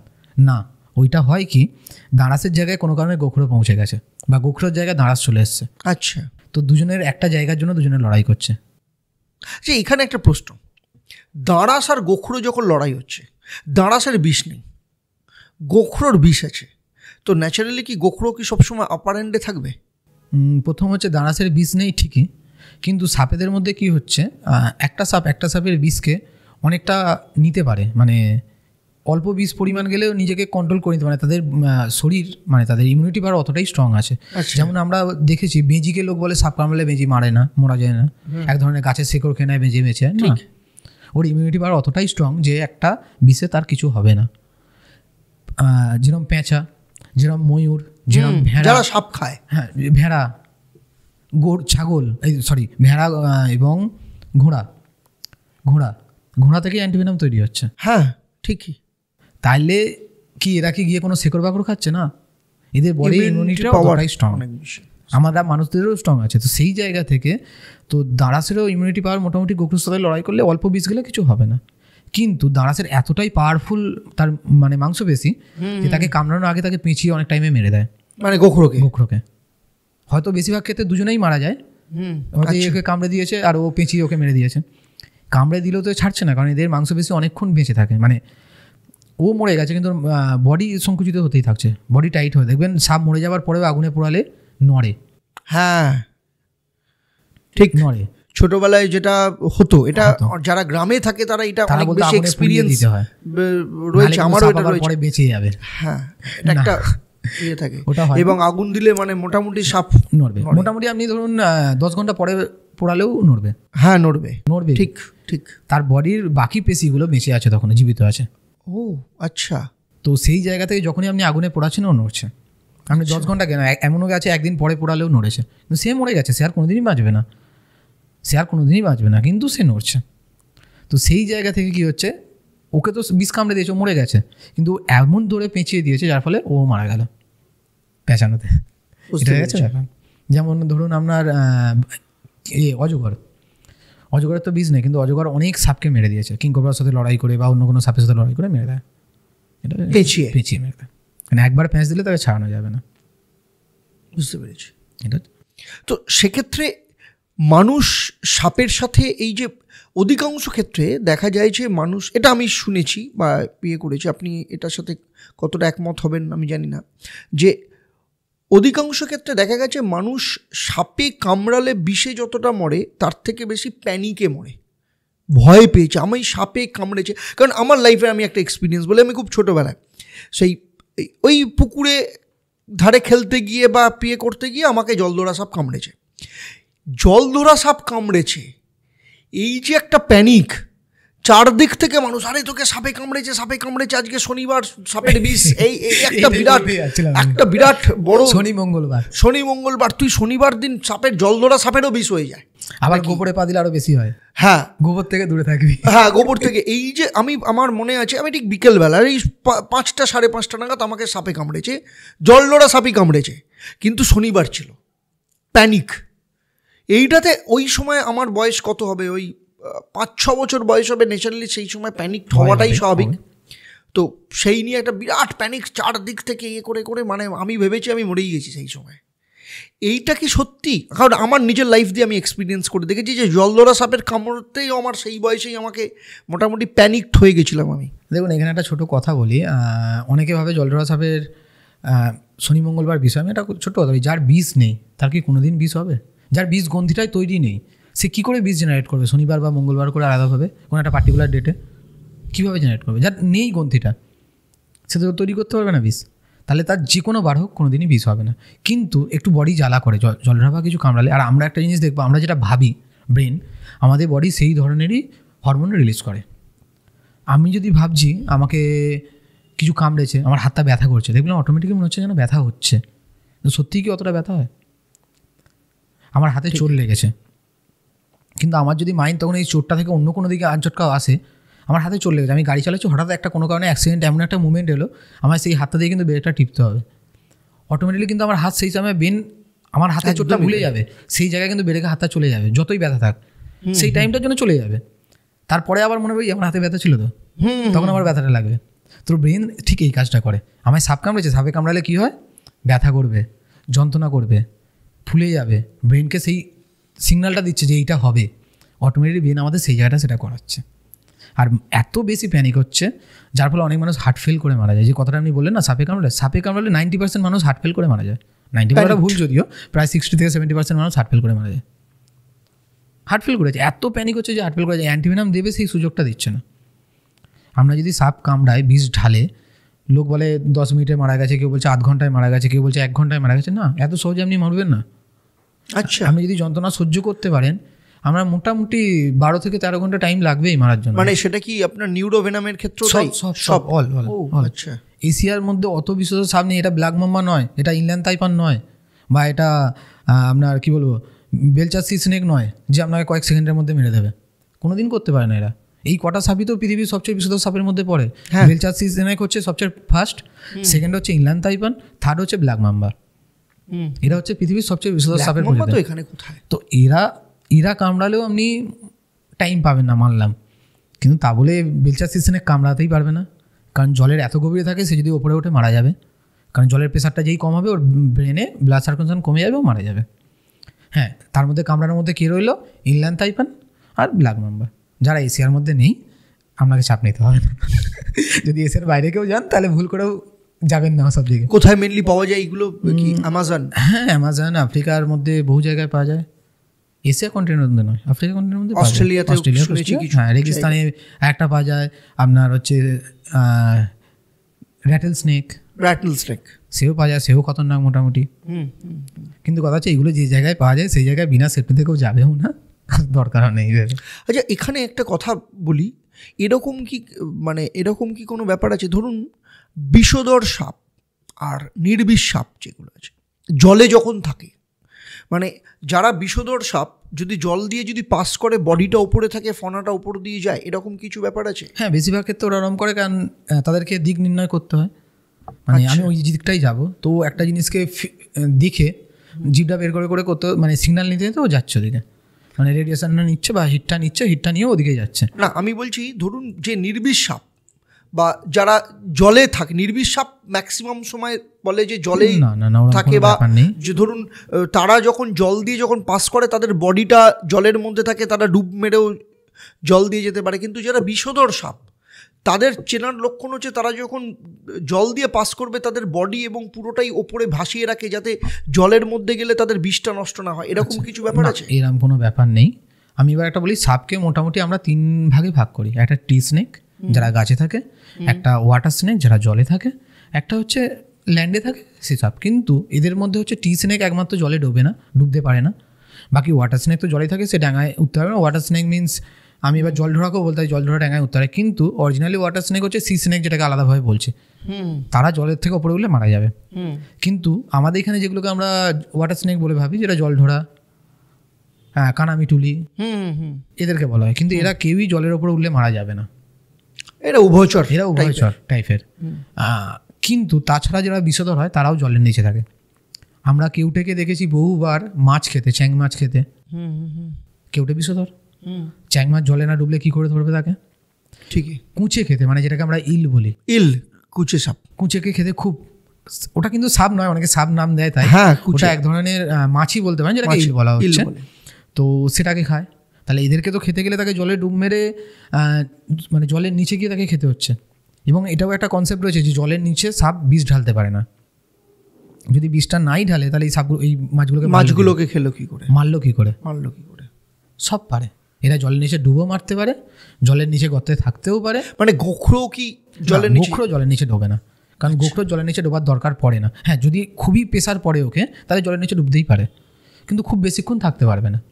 রাসেল ভাইপারও জলের নিচে ডুব মারে, কিন্তু খুব বেশিক্ষণ থাকতে পারবে না। খুব বেশি হলে হয়তো 20 মিনিট, তার বেশি নয়। কারণ আমি নিজে যেটা দেখেছি, রাসেল ভাইপারকে প্রায় 10 থেকে 12 মিনিট জলের নিচে ডুবে থাকতে। গোখরোকেও দেখেছি জলের নিচে ডুবে থাকতে, বডি ডুবিয়ে নেয়, পুরোপুরি বডি ডুবিয়ে নেয়, দেখতেও পাবেন না। কারণ আমরা যখন রেস্কিউ করতে যাই এমনও হয় জল জমে, এবার আমাকে সাপটাকে বের করতে হবে, ও জলের নিচে ডুবে বসে রয়েছে। যেই বুঝতে পেরেছে যে আমি মানে তার জন্য খতরনাক হতারি, ও ভয়ে জলের নিচে ডুবে বসে রয়েছে, বেরোচ্ছেই না, জলের নিচে ডুবে বসে গেছে। এবার এতটাই কাদা, আমি সেখানে না দেখে নামতে পারবো না, কারণ নামলে কোথায় পড়বে আমায় বাইট করে দেবে। তো আমাকে দাঁড়িয়ে থাকতে হবে যতক্ষণ না ভেসে উঠছে, জলের নিচে ডুবে বসে থাকবে। বুঝতে পেরেছি। এরকম বহু জায়গায় হয়। মানে গোখরো কি আপনি বললেন জলের নিচে ডোবার দরকার পড়ে না, মানে গোখরো মাছ, দেখুন গোখরো হচ্ছে বাস্তুসাপ কেন বলা হয়? গোখরো মানুষের কাছাকাছি থাকতে পছন্দ করে। গোখরের মেন খাদ্য হচ্ছে ইঁদুর। আচ্ছা। নেক্সট যদি কিছু খেয়ে থাকে সেটা হচ্ছে ব্যাঙ, এর থেকে বেশি কিছু নয়। এবার হচ্ছে কেউটে যেটা বলি, তারা হচ্ছে জলাশয় এরিয়ায় থাকে, যেটা হচ্ছে আপনার বলতে পারেন এরা মাছ, ধান খেতে জলা জমি টাইপের এখানে থাকে। এরা হচ্ছে মাছ, আপনার ইঁদুরও খায়, তারপর হচ্ছে ব্যাঙ খায়, তারপর হচ্ছে কুঁচে এসব খেয়ে থাকে। সেরকম রাসেল ভাইপার যেটা হয়, রাসেল ভাইপার হচ্ছে যে কোনো পরিস্থিতিতে বেঁচে যায়, সেটা জলা হোক বা মানে শুকনো এরিয়াই হোক। ওই জন্য রাসেল ভাইপারটা এখন বেশিই দেখা যাচ্ছে। যে রাসেল ভাইপার আর গোখরোর মধ্যে চেনার পার্থক্যটা কি মেনলি? আমরা অজগর দেখেছি, বা আমি অজগর ছেড়ে আমরা আর্মি প্রিন্টেড কিরম দেখি, চাকা আলাদা আলাদা, মানে নানা রকম কালার। তো চন্দ্রবোড়া হচ্ছে ছাপগা থাকবে, কালার আলাদা নয়, একই কালার, বাট ছাপগা থাকবে, মানে গোল গোল দাগ থাকবে। আর গোখরো হচ্ছে পুরোপুরি চকলেট কালারের মধ্যে হবে, বা সাদা বা যাই হোক, পুরো সিধে একটা সিম্পল কালার। কারণ আমি দেখেছি সেটা হচ্ছে অধিকাংশ ক্ষেত্রে মানুষের মধ্যে অনেকের ক্ষেত্রে ভুল, মানে অনেক যারা খুব সাপ চেনে না, যারা মানে গ্রামে থাকে একদম সেই জায়গাটা, তবেই সেই জায়গাটাতে করে। কারণ গোখরো আর চন্দ্রবোড়ার কালার মোরাললেস একই রকম থাকে, খালি চক্রটা বাদ দিয়ে। কিন্তু যখন ওরা সিধে চলবে তখন তো চক্র তুলবে না, চক্র তুলবে না, তখন ওটা কিন্তু গোখরোর মতোই দেখতে লাগবে না। কিন্তু চন্দ্রবোড়ার মধ্যে দাগ থাকে, রিং রিং রিং রিং গোল গোল। না আমি বলছি যখন স্পিডে যায় তখন হ্যাঁ ওই গায়ের যে দাগটা, আমি সেটাই বলছি, ওই যে প্রিন্টটা যেটা রয়েছে, ওই প্রিন্টটা আর গোখরোর মধ্যে ওইটাই খালি পার্থক্য থাকবে। ওটা ছাড়া আপাতত নর্মাল স্পিডে গেলে কেউ বুঝতে পারবে না যে ওটা কি যাচ্ছে। সাধারণ মানুষ, আমাদের শহরের মানুষদের ক্ষেত্রে, গ্রামের মানুষরা বুঝে যাবে। আমি সেই জন্যই বললাম যে মানে চন্দ্রবোড়া শহরেও কোথাও না কোথাও দেখা যায় পুরোনো বাড়ি, ইটের পাঁজর, এরকম জায়গা। একটা কনসেপ্ট আছে যেটা কিছুদিন আগেই খুব ভাইরাল হচ্ছিল, যে বাংলাদেশে আমরা সাপ পাঠিয়ে দিয়েছি। আচ্ছা, বাংলাদেশের কাজ তো নেই, আমরা সাপ পাঠিয়ে দিয়েছি বাংলাদেশে। আচ্ছা, চন্দ্রবোড়া পাঠিয়ে দিয়েছি। দেখুন এই সাপটা এখানে আগে বহু ছিল, এখানে অনেকে বলছে বেড়ে গেছে। তার একটাই কারণ, শাঁকামুটি এবং কেউটে এরা কমে গেছে। শাঁকামুটি কমে গেছে, কেউটে কমে গেছে, কালাচ কমে গেছে। কেন? এটা পেছনে কারণটা কি? মেনলি কেউটে বা গোখরো এরা কমেছে সাপুড়েদের জন্য। যারা স্নেক চার্মার বা সাপুড়ে, তারা হচ্ছে খেলা দেখালে, এই সাপগুলোকে নিয়ে খেলা দেখালে ভালো লাগে, ফোনা তুলবে, ফসফস করবে, লোক দেখতে ভালো লাগবে। তো তাই জন্য এই সাপগুলোকে ধরা হচ্ছে, ধরে ধরে ধরে আস্তে আস্তে কমে যাচ্ছে ওদের বংশবিস্তার। এবং শাঁকামুটি হচ্ছে খুবই শান্ত প্রকৃতির সাপ। একদম, আমি শুনেছি, মানে আমি দেখেওছি। আমি বহু বছর আগে আমি একটা খবরের কাগজেই আমি দেখেছিলাম যে পুরুলিয়া বা বাঁকুড়া জেলায় এরকম কোনো একটা জায়গা আছে, আপনি এটাকে আমাকে ক্ল্যারিফাই করতে পারবেন, যেখানে বাচ্চারা শাঁখামুটি নিয়ে খেলে, কিন্তু শাঁখামুটি এতটাই শান্ত সাপ যে না প্রয়োজন পড়লে কাউকে কামড়ায় না। এটা কি ঠিক কথা? একদম, শাঁখামুটি সাপ হচ্ছে প্রয়োজন কেন, শাঁখামুটি কাউকে কামড়ায় না এখন অব্দি। বলছে শাঁখামুটে কামড়ালে, যদি কামড়ায় তাহলে ওর যা বিষ যে কোনো বড় বড় সাপকে হার মানিয়ে দেবে। একদম, কিন্তু শাঁখামুটে কাউকে কামড়ায়। দেখুন শাঁখামুটির মেন খাদ্যই হচ্ছে সাপ। আমরা যেমন জানি কিংকোবরা সাপ খায়, কিন্তু শাঁখামুটিরও খাদ্য হচ্ছে সাপ। ও অন্য যে কোনো সাপকে খেয়ে নেয়। আমি এই জন্যই বললাম যে চন্দ্রগোড়া বাড়ার কারণ হচ্ছে শাঁখামুটি কমা। আচ্ছা, শাঁখামুটিটা কমলো কেন? মানে এত শান্ত সাপ, এত মানে কোনোদিনও কাউকে কামড়ায়নি এরকম রেকর্ড রয়েছে, কিন্তু শাঁখামুটি হচ্ছে মানুষের কাছাকাছি চলে আসছে যখনই, তখন মানুষ ভয় পেয়ে মেরে দিচ্ছে। আর এই এতই শান্ত তো কাউকে ঘুরিয়ে কামড়াবে না, বা ফসফসও করবে না, বা জোরে পালাবেও না। ওকে যেই মারা হচ্ছে সাথে সাথে গুটিয়ে একটা জায়গার মধ্যেই বসে হচ্ছে মুখটা লুকিয়ে নিই। ও ভাবছে আমি যদি মুখ লুকিয়ে নিই আমাকে কেউ দেখতে পাবে না, আমি আমার মুখটা লুকিয়ে নিই, যেটা খরগোশ করে থাকে। আমরা এত রেস্কিউ করেছি, আমরা দেখেছি শাঁখামুটিকে যখনই প্রথম টাচ করা হবে টুক করে লাফিয়ে গিয়ে মুখটা নিজের বডির নিচেই লুকিয়ে নেবে। ও জানে আমি লুকিয়ে নিয়েছি, আমাকে আর কেউ দেখতে পাচ্ছে না, খরগোশের মতো। আর তখনই মানুষ ওকে মেরে দিচ্ছে ভয়ে। শাঁখামুটে কি কালারটার জন্য লোকে ভয় পেয়ে চোখে পড়ে আরও বেশি। কালারটা এমন হয় না, লোকের চোখে পড়ে খুব তাড়াতাড়ি। ধরুন একটা র্যাসেল ভাইপার যদি একটা কোনো জায়গায় বসে থাকে একটা গাছের মধ্যেও, আপনি দেখতে পাবেন না, ক্যামোপ্লাস হয়ে যায়। গোখরো যদি ঘাসের মধ্যে থাকে বা মাটির মধ্যে থাকে দেখতে পাবেন না, ক্যামোপ্লাস। ঠিক। কেউটে হচ্ছে, দেখুন আমরা একটা জিনিস দেখছি, আমরা প্রথমেই বললাম যে এই সাপটা এখানে থাকে, এই সাপটা এখানে থাকে। দেখুন যে সাপগুলো যেখানে থাকে সেখানকার মতনই তাদের নেচার তৈরি করেছে। কিন্তু শাঁখামুটি এমন একটি সাপ যে যেখানেই থাকুক লোকের চোখে পড়ে যাবে খুব তাড়াতাড়ি চোখে পড়ে। কারণ হলুদ, ইয়েলো এবং ব্ল্যাক দুটো কালার এমন আছে, হালকা নড়লেও চোখে, নড়ারও দরকার নেই, চুপচাপ বসে থাকলেও। কালাচও কমে যাচ্ছে কেন? কালাচটাও তো খুব শান্ত। না, কালাচটা শান্ত বলতে, কালাচ হচ্ছে জলাশয় এরিয়ায় থাকে। কালাচ কি মানে কামড়ের সংখ্যা কি বেশি? কালাচের কামড়ের সংখ্যা, গ্রাম অঞ্চলে কালাচের কামড়ের সংখ্যাটা খুব বেশি। আর কালাচকে আমরা সাইলেন্ট কিলার বলি। মানে যখন যায় তখন কেউ বুঝতেও পারবে না সাপ কোথায় আছে, বা ওটা নয়, বা হ্যাঁ যেটা আরেকটা যেটা হচ্ছে কামড়ালে সহজে বুঝতে পারা যাবে না যে ও কামড়েছে, ওই জন্যই সাইলেন্ট কিলার বলা হয়। কালাচ হচ্ছে যখন কামড়াচ্ছে এতটাই, মশা কামড়ালেও একটু ফুলে যায়, কালাচ কামড়ালে সেটাও হয় না, ওর দাঁতটা এতটাই সরু। ধরুন আপনার পাশে রয়েছে, আপনাকে কামড়ে দিয়ে চলে গেছে, আপনি জানতেই পারবেন আপনাকে কামড়েছে, না পেন হবে না কিছু হবে, কিছু না। কারণ কালাচ হিমোটক্সিন ভেনাম একদমই দেয় না, প্রপারলি নিউরোটক্সিন ভেনাম দেয়, যার ফলে আমরা কোনো রকম ব্যথা হয় না। ডাইরেক্ট গিয়ে নার্ভ অ্যাটাক করে, আপনাকে প্যারালাইসিস করে দেবে। প্রথম একটুখানি পেটে লাগবে, পেটটা মানে পেটে ব্যথা করবে, গাঁটে গাঁটে একটু যন্ত্রণা করে, আপনি ভাবলেন হয়তো আপনার পেট খারাপ হয়েছে বা আপনার একটু হাত পা ম্যাচ করছে, আপনি শুয়ে পড়লেন, আর পরের দিন উঠতে হবে না। কারণ আপনাকে যেই শুয়ে পড়লেন সেই টাইমটায় আপনাকে পুরোপুরি বডি প্যারালাইসিস করে দিল। আপনি বেঁচে থাকতেও আপনি পুরোপুরি বডি, আপনার ব্রেন পুরোপুরি প্যারালাইসিস হয়ে গেল। বহু টাইম এরম হয়েছে যে কালাজ কামড়েছে, তারা জানে না, পরের দিন জানতে পেরেছে, সে জানেই না তাকে সাপ কামড়েছে, মারা গেল পরের দিন ট্রিটমেন্টের অভাবে।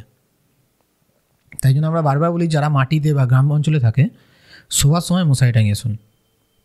শহর অঞ্চলে ভয় নেই যদিও, কারণ কালাচ এরকম শহর অঞ্চলে থাকতে পছন্দ হয় না। কালাচ সেই জায়গাটাই পছন্দ করে যেখানে জলাশয় এরিয়া। শাঁকামুটিও সেম জলাশয় এরিয়াই থাকা পছন্দ করে, তো এরা আস্তে আস্তে অন্য সাপকে খায়। আর যেটা টপিকটা আমি একটু চলে গেলাম, চন্দ্রগোড়া এই কারণেই বাড়ছে যে এইসব সাপগুলো কমে যাচ্ছে, এদের খাদ্য হচ্ছে সাপ। যখনই এদের খাদ্যটা কমে যাচ্ছে আর এদেরকে মেরে মেরে শেষ করছে, তাহলে চন্দ্রগোড়া খাবার কেউ নেই, চন্দ্রগোড়াকে অন্য কেউ মানে মারে না বা খায় না। আর চন্দ্রগোড়া সাপুরেরা নিয়ে গিয়ে খেলাও দেখায় না, চন্দ্রগোড়া সবাই ভয় পায়, কারণ ওর কোনো মুভমেন্টে ঠিক থাকে না, যখন তখন যেদিকে ইচ্ছে কামড়ে দিতে পারে। তো সেই হিসাবে ওই সাপটা বাড়ছে। আর আরেকটা হচ্ছে, আমরা যত সাপ দেখলাম এরা সবাই ডিম থেকে বাচ্চা ফোটে। ওয়েদার অনুযায়ী এদের বাচ্চাটা ছেলে হবে না মেয়ে হবে, ওয়েদার অনুযায়ী ডিসাইড হয়। ডিম ওরা পারলো, ওয়েদার অনুযায়ী ডিসাইড হবে এটা ছেলে কি মেয়ে হবে। কিন্তু চন্দ্রগোড়া বাচ্চা দেয়। হ্যাঁ, চন্দ্রগোড়া বাচ্চা দেয়। হাইয়েস্ট 90টা অবধি বাচ্চা দেয়, লোয়েস্ট আপনার লোয়েস্ট বলে মোটামুটি 20 থেকে 25টা তো দেবেই কম করে। এবার হচ্ছে যে ডিম থেকে বাচ্চা দিচ্ছে, জল এলে ডিমটা নষ্ট হলো, ওয়েদার অন্যরকম হলে তাহলে ছেলে বেশি হলো মেয়ে হবে না, তাহলে বংশবিস্তার কমে যাচ্ছে এইভাবে। এবং ডিম অন্য কিছু তো খেয়ে নিল, এইভাবে নষ্ট হচ্ছে অনেক ডিম। বা বাচ্চা ফুললো না, হালকা জল পড়লো বা ওয়েদার খারাপ বলে বাচ্চা একটাও ফুললো না। কিন্তু এদের ক্ষেত্রে তো চন্দ্রগোড়ার ক্ষেত্রে এটা হচ্ছে না, সব তো ডাইরেক্ট বাচ্চা দিয়ে দিচ্ছে। আর কেউ খাচ্ছেও না, শাঁকামুটিও নেই, কালাচও নেই, কে খাবে এদেরকে? তো এরা বাড়তে থাকছে ক্রমশ, এদের পেরিটার নেই, এদের পেরিটার নেই, এই জন্য এরা বাড়তে থাকছে চন্দ্রগোড়ার ক্ষেত্রে। আমরা একটা জিনিস বুঝবো, যেটা নেচার তৈরি করেছে তার থেকে কোনো একটা পশু যদি কমে তাহলে অন্য একটা বাড়বে, অন্য একটা বাড়বে মানে আমাদের ক্ষতি হবেই, এটা হচ্ছে ব্যাপার। আর অন্য কোনো নেচারের পশু এখানে এনে ছাড়লে সেটাও আমাদের জন্য ক্ষতিকারক। যেটা আমরা দেখেছি হয়তো বাংলাদেশে বুড়িগঙ্গায় সাকার ফিশ, এরকম বহু আছে। বুড়িগঙ্গা বলতে বাংলাদেশের বুড়িগঙ্গায় সাকার ফিশ, যেটাকে আমরা ক্রোকোডাইল ফিশ অ্যাকোয়ারিয়ামে রাখি। হ্যাঁ হ্যাঁ হ্যাঁ, এটা তো আমাদের এখানকার না, এটা অ্যামাজনের মাছ, অ্যামাজন নদীর মাছ। এরা হচ্ছে নর্মালি শ্যাওলা খায়, নোংরা খায়। অ্যামাজনে এতটাই বেশি ঠান্ডা বা এতটাই বেশি অন্ধকার, যেখানে শ্যাওলাটা অতিরিক্ত হয়, আর রেন ফরেস্ট, তো সেখানে এমনি শ্যাওলা হচ্ছে। তো সেই মাছগুলোকে যখন আমাদের এখানে কিছু অ্যাকোরিয়ামওয়ালারা এনে ওটাকে পুষছে, এবং পোষাটা কোনো অসুবিধা নেই, আপনি অ্যাকোরিয়ামে রাখার জন্য খুব ভালো জিনিস। কিন্তু যখন সেটা নদীতে চলে যাচ্ছে বা কিছু মানুষ নদীতে ছাড়ছে, এরা অতিরিক্ত বংশবিস্তার করছে এবং মাটির যত আছে প্রোটিন আছে সেগুলো সব খেয়ে নিচ্ছে। এখানে তো শ্যাওলা পাচ্ছে না, অন্য মাছের জন্য খাদ্য থাকছে না, তো তখন কী হচ্ছে, সেইখানে আর অন্য মাছ হতে পারছে না। আচ্ছা, অন্য মাছ হতে পারছে না, বুঝতে পেরেছি। ওরা এতটা বেড়ে যাচ্ছে, তো অন্য মাছ হতে পারছে না। পুরো বুড়িগঙ্গায় এখন জাল ফেললে শুধুমাত্র সাকার ফিশ, আর কোনো মাছই নেই। একটা নদীকে পুরোপুরি ভর্তি করে দিচ্ছে। আচ্ছা, এখানে আর একটা প্রজাতির সাপের কথা বলি, যেটা আজকের দিনে দাঁড়িয়ে প্রায় পাওয়াই যায় না, যেটাকে আমরা গোসাপ বলি। আচ্ছা, না গোসাপ পাওয়া যায় না, আমি আগে দেখেছিলাম, আমি আপনাকে বলি, সাউথ 24 পরগনায়, মানে আমি যদি মেন লাইন একদম ডায়মন্ড হারবার অবধি যদি দেখি, সেই জায়গাটাতে প্রচুর গোসাপ পাওয়া যেত। এখন কিন্তু সেই প্রজাতি অনেক কমে গেছে, অনেক। দেখুন, গোসাপ নর্মালি হচ্ছে নোংরা খায়। ওরা যেখানে থাকে সেখানে বেশিরভাগ নোংরা জায়গায় ওরা থাকতে পছন্দ করে, এবং বহু লোক এটাকে খুব ভয় পায়। মানে গোসাপ মানে খুব খতরনাক জিনিস, কিন্তু আলটিমেটলি গোসাপ কোনো খতরনাক জিনিস নয়। না গোসাপের বিষ আছে, না গোসাপের কিছু আছে। হ্যাঁ, একটু লালা আছে, নোংরা খায় বলে একটা নানা রকম পয়জন তৈরি হয়, সেটা ইঁদুর থেকেও হয়, আরশোলা থেকেও হয়, সব থেকেই হয়। তো ওদেরও হয়, নোংরা খায় বলে, পচা পাকড় খায় বলে। তো সেটা আপনার কামড়ালে যদি আপনি টিটেনাস নেন এবং ভালো করে ক্লিন করেন, আপনার কোনো ক্ষতি হবে না। এবার সেই ভয় তো অনেকে গোসাপ মেরে দিচ্ছে, যার ফলে গোসাপটা কমে গেছে। কিন্তু যেখানে যেখানে আছে সেখানে অনেক বেশি আছে। আচ্ছা, এবার গোসাপেরও অনেক কটা প্রজাতি আছে। একটা গোল্ডেন মনিটর লিজার্ড আছে, একটা ওয়াটার মনিটর লিজার্ড আছে, একটা ইন্ডিয়ান মনিটর লিজার্ড আছে, যেটা ড্যাঙায় থাকে, প্রায় 5 ফুট 6 ফুট হয়। একটা 3 থেকে 4 ফুটের মধ্যে হয়, একটা 2 থেকে 3 ফুটের মধ্যে হয়, যেটা গোল্ডেনটা কমছে শুধুমাত্র ওর গায়ের কালারটা গোল্ডেন বলে, ওর থেকে নাকি সোনা পাওয়া যায় সেই কারণে। হ্যাঁ, কি মুশকিল, এইভাবে জিনিসগুলোকে কমানো হচ্ছে। গোল্ডেন এখন পাওয়াই যায় না বলতে গেলে। আচ্ছা, বহু লোক এটাকে এর বডি থেকে সোনা পাওয়া যায় বা এটাকে ব্ল্যাক মার্কেটে বিক্রি হচ্ছে এইভাবে, বহু জায়গায় এগুলো কমে যাচ্ছে। খালি বেঁচে রয়েছে এখনও অবধি বলতে পারেন, যেটা হচ্ছে ইন্ডিয়ান মনিটর লিজার্ড যেটাকে বলছি, বা যেটা একটু বড় হয়, প্রায় 6 foot 7 foot 8 foot 9 foot 8 foot অবধি হয়, সেটা পাওয়া যাচ্ছে টুকটাক।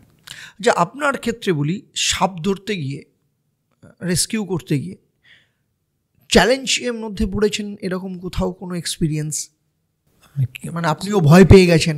মানে হ্যাঁ, আমি ভয় পেয়েছিলাম একবার খুবই। আচ্ছা, বাইট হয়েছে তখন এত ভয় পাইনি। দেখুন, ভয় আমরাও পাই। আমি চন্দ্রগোড়া থেকে একবার খুব ভয় পেয়ে গেছিলাম। আমরা একটি ঘরে, মাটির টালির ঘর। কোথায় ওটা? ওটা হচ্ছে আপনার, যতদূর আমার ঠিক এই টাইমে মনে নেই, ফুরফুরা দিকটা করেই হবে। আচ্ছা, ফুরফুরার দিকটা করেই হবে, ওইদিকে লাগোয়া কোনো একটা জায়গায় ছিল, আমার ঠিক মনে নেই এই টাইমে। আমরা একটা টালির চালে সাপ ছিল, আওয়াজটা এমন হচ্ছিল যেন মনে হচ্ছিল গোখরো হবে। এবার গোখরো হলে কোনো দিন জাম মেরে কামড়াবে না, ও যেই ওর সামনে আসবো ফোনা তুলে দাঁড়িয়ে যাবে, বাইট করবে না। ফোনা তুলে আমার প্রথমেই ভয় দেখাবে। আমরা সেই হিসাবেই বুঝতে পেরেছি এটা গোখরো হতে পারে প্রথম আওয়াজটাতে। সেই হিসাবে আমরা প্যাকেটটা কেটেছি। প্যাকেটটা কাটতেই দেখি রাসেল ভাইপার। এবার আমার ডিস্টেন্সটা এতটাই কম ছিল যে পেছন থেকে বাঁশ। প্যাকেটটা কেটেছেন মানে যেটাতে ধরবেন? না না না, মানে একটা টালির চালের উপরে প্যাকেট দিয়ে ফল সিলিং টাইপের করা। আচ্ছা, ওইটার কথা। ওইটার উপরে ছিল, পেছন দিকে জঙ্গল টঙ্গল ছিল, সেখান থেকে কোনোরকমভাবে উঠে গেছিলো ওপরে। আচ্ছা, এবার অতটা ওপরে উঠেছে, আমরা ভেবেছি গোখরোই হবে, কারণ ওপরে রাসেল ভাইপার চট করে ওঠে না। আমাদের নর্মালি আমরা যত রেস্কিউয়ার দ্বারা জানি কি ওপরে রাসেল ভাইপার উঠবে না, রাসেল ভাইপার সবসময় গ্রাউন্ড লেভেলেই থাকবে, টালির চালের ওপরে সব জায়গায় ওঠে না। পেছন দিকে জঙ্গল থাকলে তবেই উঠবে। এবার ওর পেছন দিকে জঙ্গল ছিল, আমি কি প্রথমে খেয়াল করিনি, সেখান দিয়ে উঠে পড়েছে ওপরে। আমরা প্যাকেটটা কেটেছি, যেই কাটার সাথে তো ডাইরেক্ট আমার বডিতেই জাম্প, মানে কয়েক সেকেন্ডের মধ্যে, মানে এতটাই কম টাইম যে পেছন দিকে বাঁশ থাকার দরুন আমি ছুটতেও পারছি না। ঠিক এরম জায়গাটা দিয়ে জাম্প করে গেল, জাম্প করতে করতে আমাকে বাইট করবার চেষ্টা করেছে, আমি যা হোক করে সরে গেছি, না বাইটটাই করেছে আমি জাম্প করার জন্য, পুরো ফেসে একদম বাইট করেছে, মানে বাইটটা করতেছে জাম্প, আমি এরকম সরে গেছি, এখান দিয়ে গিয়ে আমার গায়ের মধ্যে পড়ে নিচে পড়েছে। সেই টাইমে আমার এমন অবস্থা হয়েছিল যে কিছুক্ষণ আগে সাইডে গিয়ে দাঁড়িয়ে গেছি, ভয় সারা শরীর তখন কাঁপছে ভয়ে, এতটাই প্যানিক হয়ে গেছিলাম ওখানে, কারণ ওটা আনচটকা। এবার যদি ওটা সামনাসামনি হতো তাহলে এতটা ভয় পাওয়ার নয়, মানে এর থেকেও খতরনাক রেস্কিউ করেছি, কিন্তু সেটা আমরা দেখতে পাচ্ছি না, দেখতে পেয়ে ভয় সবাই পায়। কোন কোন সাপের ক্ষেত্রে সাধারণভাবে মানুষ কীভাবে সচেতন থাকবে? ধরুন একটা জায়গায় সাপ পেয়ে গেছে, প্রথমেই তো তার টার্গেট থাকে সাপটাকে আমি মারবো কী করে। এটা সব থেকে অপরাধমূলক বা সব থেকে জঘন্যতম একটা কাজ, যে আমি একটা প্রাণীকে মারছি। তো যে কারণের জন্য সে উপরন্তু সে আমার বন্ধু, আমার বাস্তুতন্ত্রকে রক্ষা করার জন্য সে একটা সব থেকে ওয়ান অফ দ্য বড় অংশীদার সে। তো কিন্তু সাবধানতা কি কি জায়গায়, কোন কোন সাপের ক্ষেত্রে, আমি যদি 3-4টে সাপের ক্ষেত্রে একদম যদি বলি কিভাবে পেয়ে থাকবে, যেমন এখানে চন্দ্রবোড়ার ক্ষেত্রে আমি বলছি। দেখুন, আমরা প্রথমেই বলি যে সাপ দেখলে সবসময় ওর থেকে একটু দূরে থাকুন, ওর কাছে যাওয়ার কোনো দরকার নেই। যদি ওকে সরানোই হয় একটু জল ছড়িয়ে দিন, পালিয়ে যাবে। শুধু সিম্পল জল, ওই সেই কার্বলিক ব্লিচিং একদম নয়। আচ্ছা, যখনই কার্বলিক ব্লিচিং দেবেন ওর বডিতে পড়া মানে ওর স্কিন জ্বলছে, ও আরও বেশি রেগে যাবে, জাম্প করে আপনাকে কামড়াতে আসবে, বা যে রেস্কিউবার আসবে তার জন্য ক্ষতিকারক, তাকে কামড়াতে যাবে, কারণ তার সারা শরীর জ্বালা করছে অটোমেটিক। আপনার বডিতে যদি অ্যাসিড পড়ে যায়, তারপর যদি আপনাকে বলে ও তোর জ্বালা করছে, দাঁড়া আমি তোকে সরিয়ে দিচ্ছি, আমি তখন তার কথা শুনবেন না, বলুন রাগের মাথায় তাকে কিছু মারবেন, তুই কেন আমার গায়ে অ্যাসিড ফেললি। সেরকম ব্যাপারটা সাপের ক্ষেত্রেও হয়ে যায়। তো সেই জায়গা থেকে কোনো রকম কেমিক্যাল নয়, শুধু সিম্পল ওকে একটা জল বা কিছু দিয়ে ওকে সরিয়ে দিন।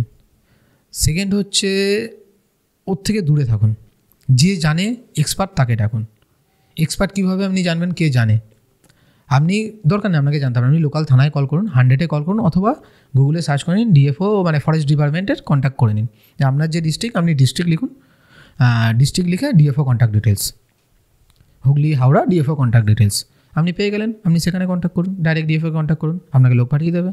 সেখান থেকে আজকে সবাইকার কাছে স্মার্টফোন আছে, আপনি লিখতে পারছেন, আপনি গুগলে গিয়ে বলুন DFO contact details, Hooghly district DFO contact details, কি Howrah district DFO contact details, পেয়ে গেলেন।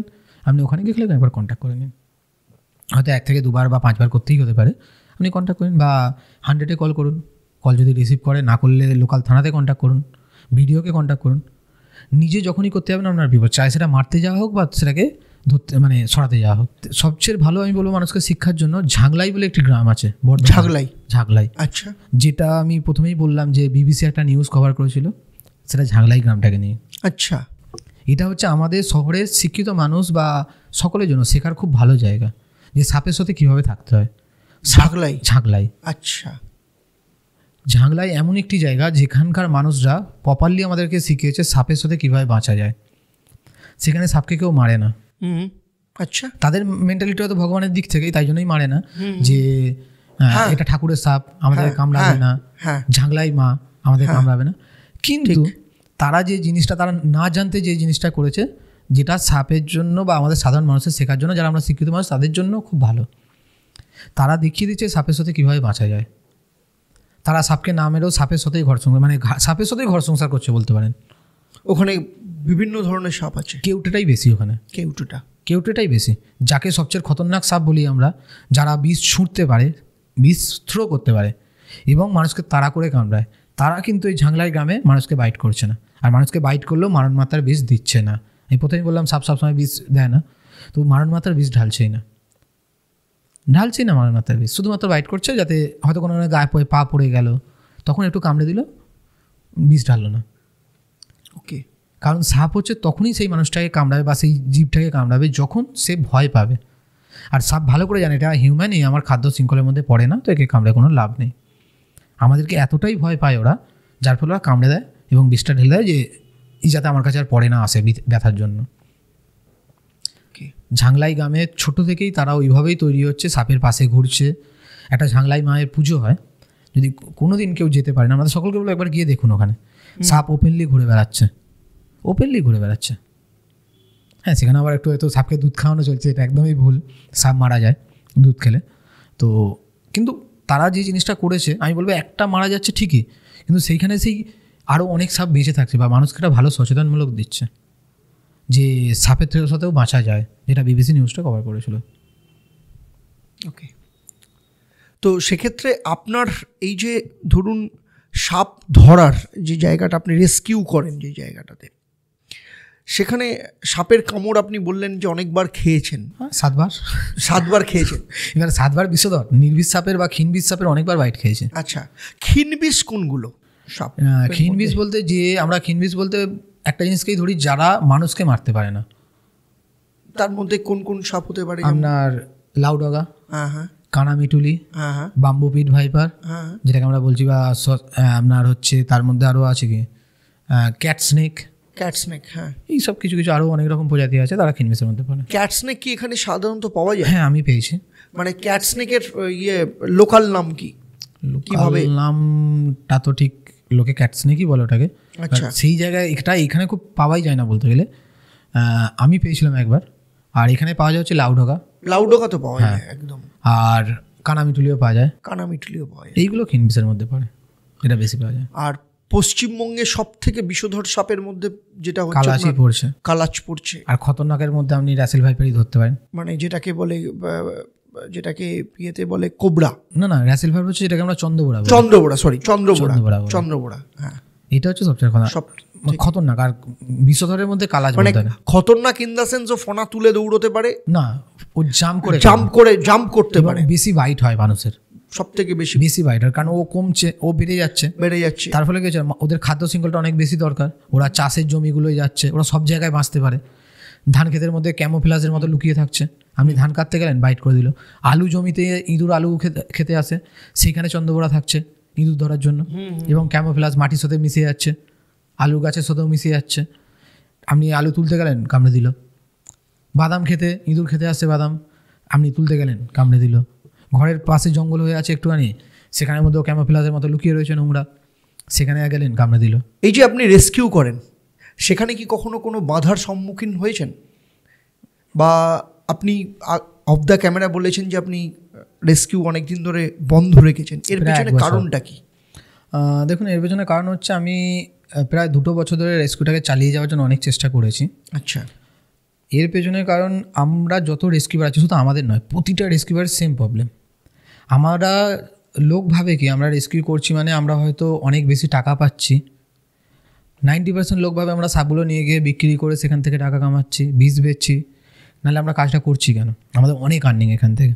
কিন্তু সত্যি কথা বলতে গেলে আমরা যত রেস্কিউয়ার আছি, এমনও টাইম আছে না আমরা যদি বাইট হয়ে যাই আমাদের সেই ট্রিটমেন্ট করারও টাকা নেই। 90% কেন 100% রেস্কিউয়ার কাছে সেই ট্রিটমেন্ট করার টাকাটুকুন থাকে না, কারণ সে যখন রেস্কিউ করছে তার প্রায় 100% টাইম সেই রেস্কিউর পেছনে দিয়েছে, সে বাকি কাজের ওপর টাইম দিতে পারছে না, তার এত কল আসবে, প্রচুর চাপও তো থাকে, প্রচুর চাপ। আপনার রাত্রি 2টোর সময় মানুষ ফোন করছে, এবার যখন আপনি এটাকে ভালোবাসেন এবং মানুষের সাথে যখন অ্যাটাচ হচ্ছেন না, মানুষ আপনার উপর একটা ভরসা বা আশা নিয়ে বসে আছে যে দাদা আপনি না এলে আমি মারা যাব, ঠিক ঘরে সাপ ঢুকে গেছে, তো আপনি তাকে ছাড়তে পারবেন না। যখন আপনার একটা মানুষ আপনার কাছে বারবার দাবি করছে যে আমার কাছে আসুন নাহলে আপনি মারা যাবো, আপনারা তখন মধ্যে একটা এমন একটা সিস্টেম যে আমি যাই, দৌড়ে যাই, আমার যাওয়াতে একটা মানুষ বেঁচে যাবে, কেন যাবো না। সেটা আপনি কাজ ফাজ সব ভুলে যাচ্ছেন, কিন্তু এখানেই থাকছেন। কিন্তু আমরা না সরকারি থেকে কোনো ফান্ড পাই না আমার কোনো রেস্কিউ করতে গেলে আমরা বেশিরভাগ 90% রেস্কিউয়ার কেউ টাকা নিই না, এবং আমরা আমাদের কাজটা থেকেও পুরোপুরি বন্ধ হয়ে থাকি। তার ফলে কী হচ্ছে, আমাদের তো প্রবলেম ক্রিয়েট হচ্ছে, এবং টাকারও দরকার নেই যখন আমরা এই রেস্কিউগুলো করছি, এবং তার জন্য কিছু ভিডিও আমরা নিজেদের সাপোর্টের জন্য আমরা ইউটিউবে আপলোড করছি যে আমরা ভবিষ্যতে যাতে না ফেঁসে যাই। কিন্তু সেই ভিডিওটা আপলোড করাটা একটা প্রবলেম ক্রিয়েট হচ্ছে কি, যে নানা রকম ডিপার্টমেন্ট থেকে বা ফরেস্ট ডিপার্টমেন্ট থেকে বা এদের কাছে হচ্ছে যে বন্য অ্যানিমেলস, আমরা জানি আইনে রয়েছে যে বন্য অ্যানিমেলস টাচ করা ইলিগাল, বা তাকে নিয়ে ভিডিও বা ফটোগ্রাফি করাটাও সম্পূর্ণ ইলিগাল। সেইটার জন্য আমাদেরকে ডিপার্টমেন্ট বলা হচ্ছে যে তোমরা রেস্কিউ করো না, মানে ভিডিও ছেড়ো না। প্রবলেম কী হচ্ছে, সেই প্রবলেম থেকে বেরোতে গেলে আমরা যখন রেস্কিউ করছি তার কোনো প্রুফ থাকছে না, মানে নানা রকম প্রবলেম। আমাদের প্রুফ না থাকলে যখন তখন আমাদের অ্যারেস্ট করে তুলে নিয়ে চলে যাবে, এবং বহু জায়গায় করাও হয়েছে, যদিও ফেক কেসে সেটা কোনো কারণে তাদের হয়তো ইগো প্রবলেম বা কিছু কারণে বহু রেস্কিউয়ারকে এবং আমাকেও নানা রকমভাবে প্রেশার ক্রিয়েট করা হয়েছে যে তুমি রেস্কিউ করবে না, ভিডিও বন্ধ করো তবেই তুমি করতে পারবে। আমি বললাম ম্যাম ঠিক আছে, আমি বা স্যার ঠিক আছে আমি ভিডিও বন্ধ করে দিচ্ছি, আমার তো কোনো একটা প্রুফ রাখতে হবে, তার জন্য ফটোটা রাখি না, ফটোও করা যাবে না। আচ্ছা, জায়গাটাতে সমস্যাটা কোথায় হচ্ছে, যে কারণ আপনারা যারা রেস্কিউয়ার অ্যাকচুয়ালি দেখতে গেলে সেটা তো আপনারা নিজেদের ভলেন্টিয়ার সার্ভিস দিচ্ছেন, এবং প্রচুর মানুষের ক্ষেত্রে ভরসার জায়গা, যে খুব তাড়াতাড়ি আমি একজনকে পেয়ে যাব আমার লাইফে। কারণ দেখুন, যতই আমরা মনে করি একটা সাপ যখন আছে তার আগে আমার মাথায় আসে যে সেই সাপটা দিয়ে আমার কারোর ক্ষতি যেন না হয়, বা ভয়। সেখান থেকে কেউ একজন আমাকে রিলিফ দেওয়ার জন্য আসছে, শুধু আমার মেন্টাল রিলিফ নয়, আমাকে আমার রেস্কিউ, আমার লাইফকে রেস্কিউ করার জায়গাটা আসছে। তো সেখানটাতে সমস্যাটা কোথায় আসছে? সমস্যাটা একটাই আসছে যে আমরা সবাই এখন জানে কি ইউটিউব মানে, কিছু মানুষ এমন বলেছে ইউটিউব থেকে এত টাকা পাওয়া যায়, তো কিছু মানুষের চিন্তাধারা হয়ে গেছে যে আমরা সরকারি চাকরি করে যখন এত টাকা পাচ্ছি না, এরা ইউটিউব করে এত টাকা পাচ্ছে। আচ্ছা, আমি জানি হয়তো এই কথাটা অনেক রকম প্রবলেম হতে পারে, বাট সরকারি চাকরি করে আমরা এত টাকা পাচ্ছি না, ওরা এত টাকা পাচ্ছে, কিন্তু আলটিমেটলি তারা সেই জায়গাটা আসছে না যে ইউটিউবে সত্যিই কি অত টাকা পাওয়া যায়। কিন্তু কিছু মানুষ এটা কী দেখিয়েছে, ইউটিউবার সোসাই দেখিয়েছে যে ইউটিউব থেকে কোটি কোটি টাকা পাওয়া যায়, এমনভাবে দেখিয়েছে মানুষকে যে আমি ইউটিউব থেকে গাড়ি কিনছি। এইটা একটা নেগেটিভ ভাবে নিজেদের জায়গাটাকে, কারণ আমি এখানে আপনাকে থামিয়ে বলি, আমি এর প্যারালিও আমি বলি, এমন অনেকে রয়েছে যারা দেখাচ্ছে আমি এখান থেকে গাড়ি কিনেছি, আমি এখানে যাচ্ছি, এই জায়গাটা যাচ্ছি। কি হয়, তাদের অনেকের ক্ষেত্রে ক্রেডিট কার্ড থাকার জন্য তারা লাউঞ্জের ফেসিলিটিসটা পায়, তার সাথে ইউটিউবের কিন্তু কোনো রিলেশন নেই যে ইউটিউব থেকে প্রচুর টাকা পাচ্ছে। হ্যাঁ, অবশ্যই পাওয়া যায়, অবশ্যই পাওয়া যায়, ডেফিনেটলি পাওয়া যায়, কিন্তু সেই জায়গাটাতে দাঁড়িয়ে তার জন্য যে পরিমাণ কন্টেন্ট তৈরি করতে হয়, যতদিন পর্যন্ত আপনি যে কোনো ব্যবসাতেও যে কোনো কাজের ক্ষেত্রেও আপনি যদি একটা সময় দেন, সেই জায়গাটাতে দেন, আপনাকে ডেফিনেটলি সেখান থেকে রিটার্ন আসে। যে আমরা যে ইউটিউবে ভিডিও বানাই, সমস্ত কিছু বানাই, তার জন্য আমাদেরকে কন্টেন্ট প্রত্যেক দিন নতুন নতুন চিন্তা ভাবনা করতে হয়, অনেক কিছু করতে হয়, এবং তার থেকে আমাদের ঘুম চলে যায়, এবং আমাদের টিমটা কাজ করে, একটা বড় একটা টিম কাজ, অবশ্যই টিম তো না থাকলে কি করে হবে। কম আমরা ইনভেস্ট করি না, কিন্তু মানুষের চিন্তাটা কামাচ্ছে কত, এটা সবচেয়ে বড়। আমি বলছি তোরাও কামানা, মানা করিনি, কিন্তু এই জায়গা থেকে কী হচ্ছে, আমাদেরকে কাজ করতে আটকানো হচ্ছে যে তোমরা ইউটিউবে ভিডিও ছাড়তে পারবে না, আমরা ইউটিউব থেকে টাকা কামাচ্ছি। সেকেন্ড হচ্ছে একটা আমাদের আইন রয়েছে, আইনের মানে নেগেটিভ দিকটা বেশি হয়, পজিটিভটা থেকে নেগেটিভটা আমরা বেশি ইউজ করি। তো আমাদেরকে নানা রকমভাবে ফাঁসানো হচ্ছে যে বন্য অ্যানিমেলস টাচ করা মানে হান্টিংয়ের মধ্যে পড়ে, তো আমরা বাঁচাবোটা বিনা টাচ করে কী করে তাদেরকে বাঁচাবো। তো সেই কেসে আমাদেরকে অ্যারেস্ট করা হচ্ছে, বহুজনকে অ্যারেস্ট হচ্ছে। হ্যাঁ, বহু মানুষকে, আমার ওপরেও অনেক রকম থ্রেট এসছে। আচ্ছা, আমার ওপরেও বহু থ্রেট এসছে, আমাকেও অ্যারেস্ট করার হুমকি দেওয়া হচ্ছে, সব হয়েছে। খালি আমি টোটাল প্রুফ রাখতাম বলে আমাকে অ্যারেস্টটা করতে পারিনি, আমার লিখিত প্রুফ থাকতো, এবং আমি যেখানে রেস্কিউ করতে যেতাম সেই লোকদেরকে নিয়ে গিয়ে আমি ছাড়তে যেতাম, বেশিরভাগ ক্ষেত্রে, খুব কম আমাদেরকে আলাদা যেতে হতো। তো আমায় অ্যারেস্ট করতে গেলে তো সেই লোকগুলো সামনে করতে গেলে তার পারবে না, তারা না, যখন আপনি কোথাও যাচ্ছেন রেস্কিউ করতে, সেটা কি আপনারা বন দপ্তরকে অ্যালার্ট করছেন না বা জানাচ্ছেন, ইনফর্ম করছেন না? একদম আমি করতাম, বাকি কোন রেস্কিউয়ার করে যাই না, বাট আমি আগে যেখানে রেস্কিউ করতাম তাদের থেকে ফটো বা ভিডিও ফুটেজ চাইতাম, মানে ভিডিও ফুটেজ বা ফটো, তার কারেন্ট লোকেশন, তার ফোন নাম্বার, সেই 3টে জিনিসকে আমি ডিপার্টমেন্টকে পাঠাতাম। আচ্ছা, ডিপার্টমেন্ট যদি বলতো হ্যাঁ গিয়ে রেস্কিউ করো, তবে আমি যেতাম রেস্কিউ করতে। না বললে আমি তাদেরকে বলে দিতাম স্যার বা দাদা বা কাকু আমি এখানে যেতে পারবো না, বা ডিপার্টমেন্ট পারমিশন দিচ্ছে না, তবে যেতাম। এবং রেস্কিউর পর সাথে সাথে সেটাকে রিলিজ করা হতো, যতটা আগে করা যায় রিলিজ করা হতো। রিলিজ করে সেটার আবার ফুটেজ আমি ডিপার্টমেন্টকে পাঠাতাম যে স্যার বা ম্যাম আমি এই রিলিজটা করে দিয়েছি, ডাইরেক্ট ভিডিও আনকাট, ডাইরেক্ট জঙ্গলে যাচ্ছে সেই ভিডিওটা আমরা পাঠাতাম, ডিপার্টমেন্ট দেখে নিল। তো সেই থ্রু থেকে আমাকে মানে অ্যারেস্ট করার মতো অপশানটা খুব কম ছিল, তাই জন্য আমাকে এখন অব্দি অ্যারেস্ট করতে পারেনি। কিন্তু তারপরেও আমার ওপর নানা রকমভাবে প্রেশার ক্রিয়েট হয়েছে। প্রেশারটা এটাই তো বুঝতে পারছি না যে প্রেশারটা কেন? আচ্ছা, আমি কেন ভিডিও ছাড়ছি, মানে ইউটিউবে কেন ভিডিও ছাড়ছি, আমি সেখান থেকে টাকা কামাচ্ছি। সেকেন্ড হচ্ছে কিছু মানুষের ইগো প্রবলেম হচ্ছে, কিছু অর্গানাইজেশনের ইগো প্রবলেম হচ্ছে, যারা কাজ করছে না। আলটিমেটলি আমি ওপেনলি আজ খুলে বলছি, যারা কাজ করছে না এই ব্যাপার নিয়ে, কিন্তু তারা এটা এই বন্য অ্যানিমেলসের জন্যই ফান্ড কালেক্ট করছে গভর্নমেন্ট থেকে, নানা রকম বিদেশি অর্গানাইজেশন থেকে ফান্ড কালেক্ট করছে, কিন্তু আলটিমেটলি তারা কাজ করছে না ফিল্ডে কাজ করছি আমরা। এবং আমি একটি এনজিও ওপেন করেছি, তাদের চিন্তাধারা হচ্ছে যদি এই এনজিওটা যদি আমরা এরকম কাজ করতে থাকি ভবিষ্যতে এই ফান্ডটা ওদের দিকে চলে যাবে। আমাদের এনজিওর নাম হচ্ছে আর্থ ডেভেলপমেন্ট অর্গানাইজেশন। ওকে, তো সেই জায়গা থেকে আমাদের উপর যদি ফান্ডটা চলে আসে, এই এনজিও মেনলি কী কী কাজ? আমরা তো এতদিন ধরে বন্য অ্যানিমেলস নিয়েই কাজ করতাম, তার সাথে সাথে মানুষেরও হেল্প করতাম। কিছু অসহায় মানুষদের অপারেশনের জন্য হেল্প করেছি। পুরুলিয়ায় আদিবাসী গ্রামে গিয়ে আমরা জামা কাপড় দিয়েছি। আলটিমেটলি জামা কাপড়টা আমাদের মেন্টালিটি নয়, আমাদের টার্গেট ছিল যে তাদের সাথে অ্যাটাচ হওয়া, কারণ তারা পশু শিকার করে খায়, এখনও তারা পশু শিকার করে খায়। কিন্তু আমি যদি প্রথমে গিয়েই বলি দাদা ওই পশুটা শিকার করবেন না, বা ওই বাগডোলটাকে শিকার করবেন না, ওই হরিণটাকে শিকার করবেন না, ওই সাপটাকে শিকার করবেন না, ওই বেঁজিটাকে শিকার করবেন না, ভামবিড়ালটাকে শিকার করবেন না, সে আমাকে ধরে পেটাবে, ওটা আমার খাদ্য, আমি কেন করবো না।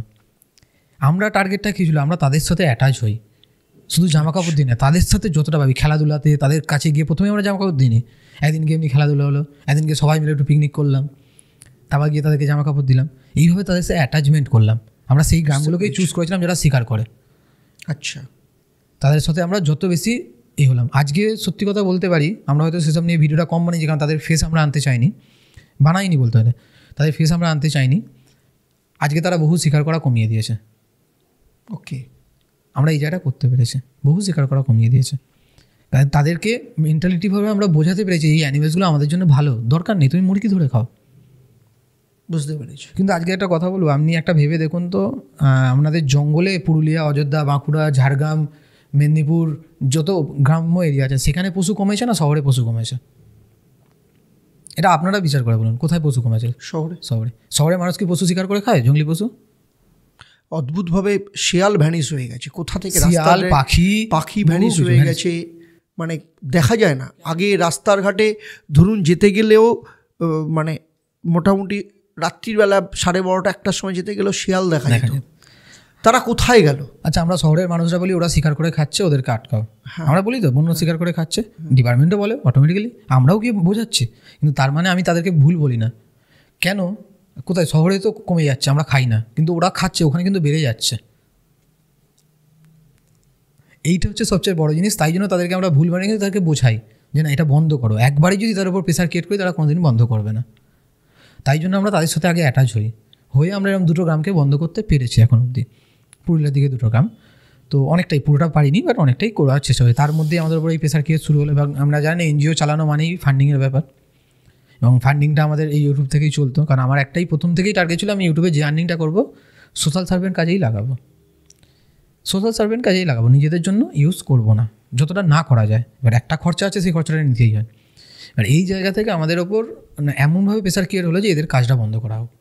আচ্ছা, ডিপার্টমেন্ট 2 বছর ট্রাই করেছি যাতে এই কাজটা চালিয়ে যেতে পারি, সেন্ট্রাল অবধি ট্রাই করেছি যে আমাদেরকে একটা পারমিশন দেওয়া হোক যাতে আমরা এই কাজগুলো করতে পারি। হ্যাঁ, আমরা যদি কোনো ভুল করি অবশ্যই আমাদের আটকান, আমি টোটাল আপডেট দিয়েই কাজ করছি। তারপরেও আমাদেরকে পারমিশন দেওয়া হলো না। আমাদের ওপর লাস্ট 2023-এর শেষের দিকে আমরা লাস্ট রেস্কিউ করি ডিসেম্বরে। তখন আমাদের লাস্ট বলা হলো যে তোমাকে রেস্কিউ করলে আমরা কিন্তু এবার অ্যারেস্ট করতে বাধ্য হবো, তুমি বন্য অ্যানিমেলসকে টাচ করবে না।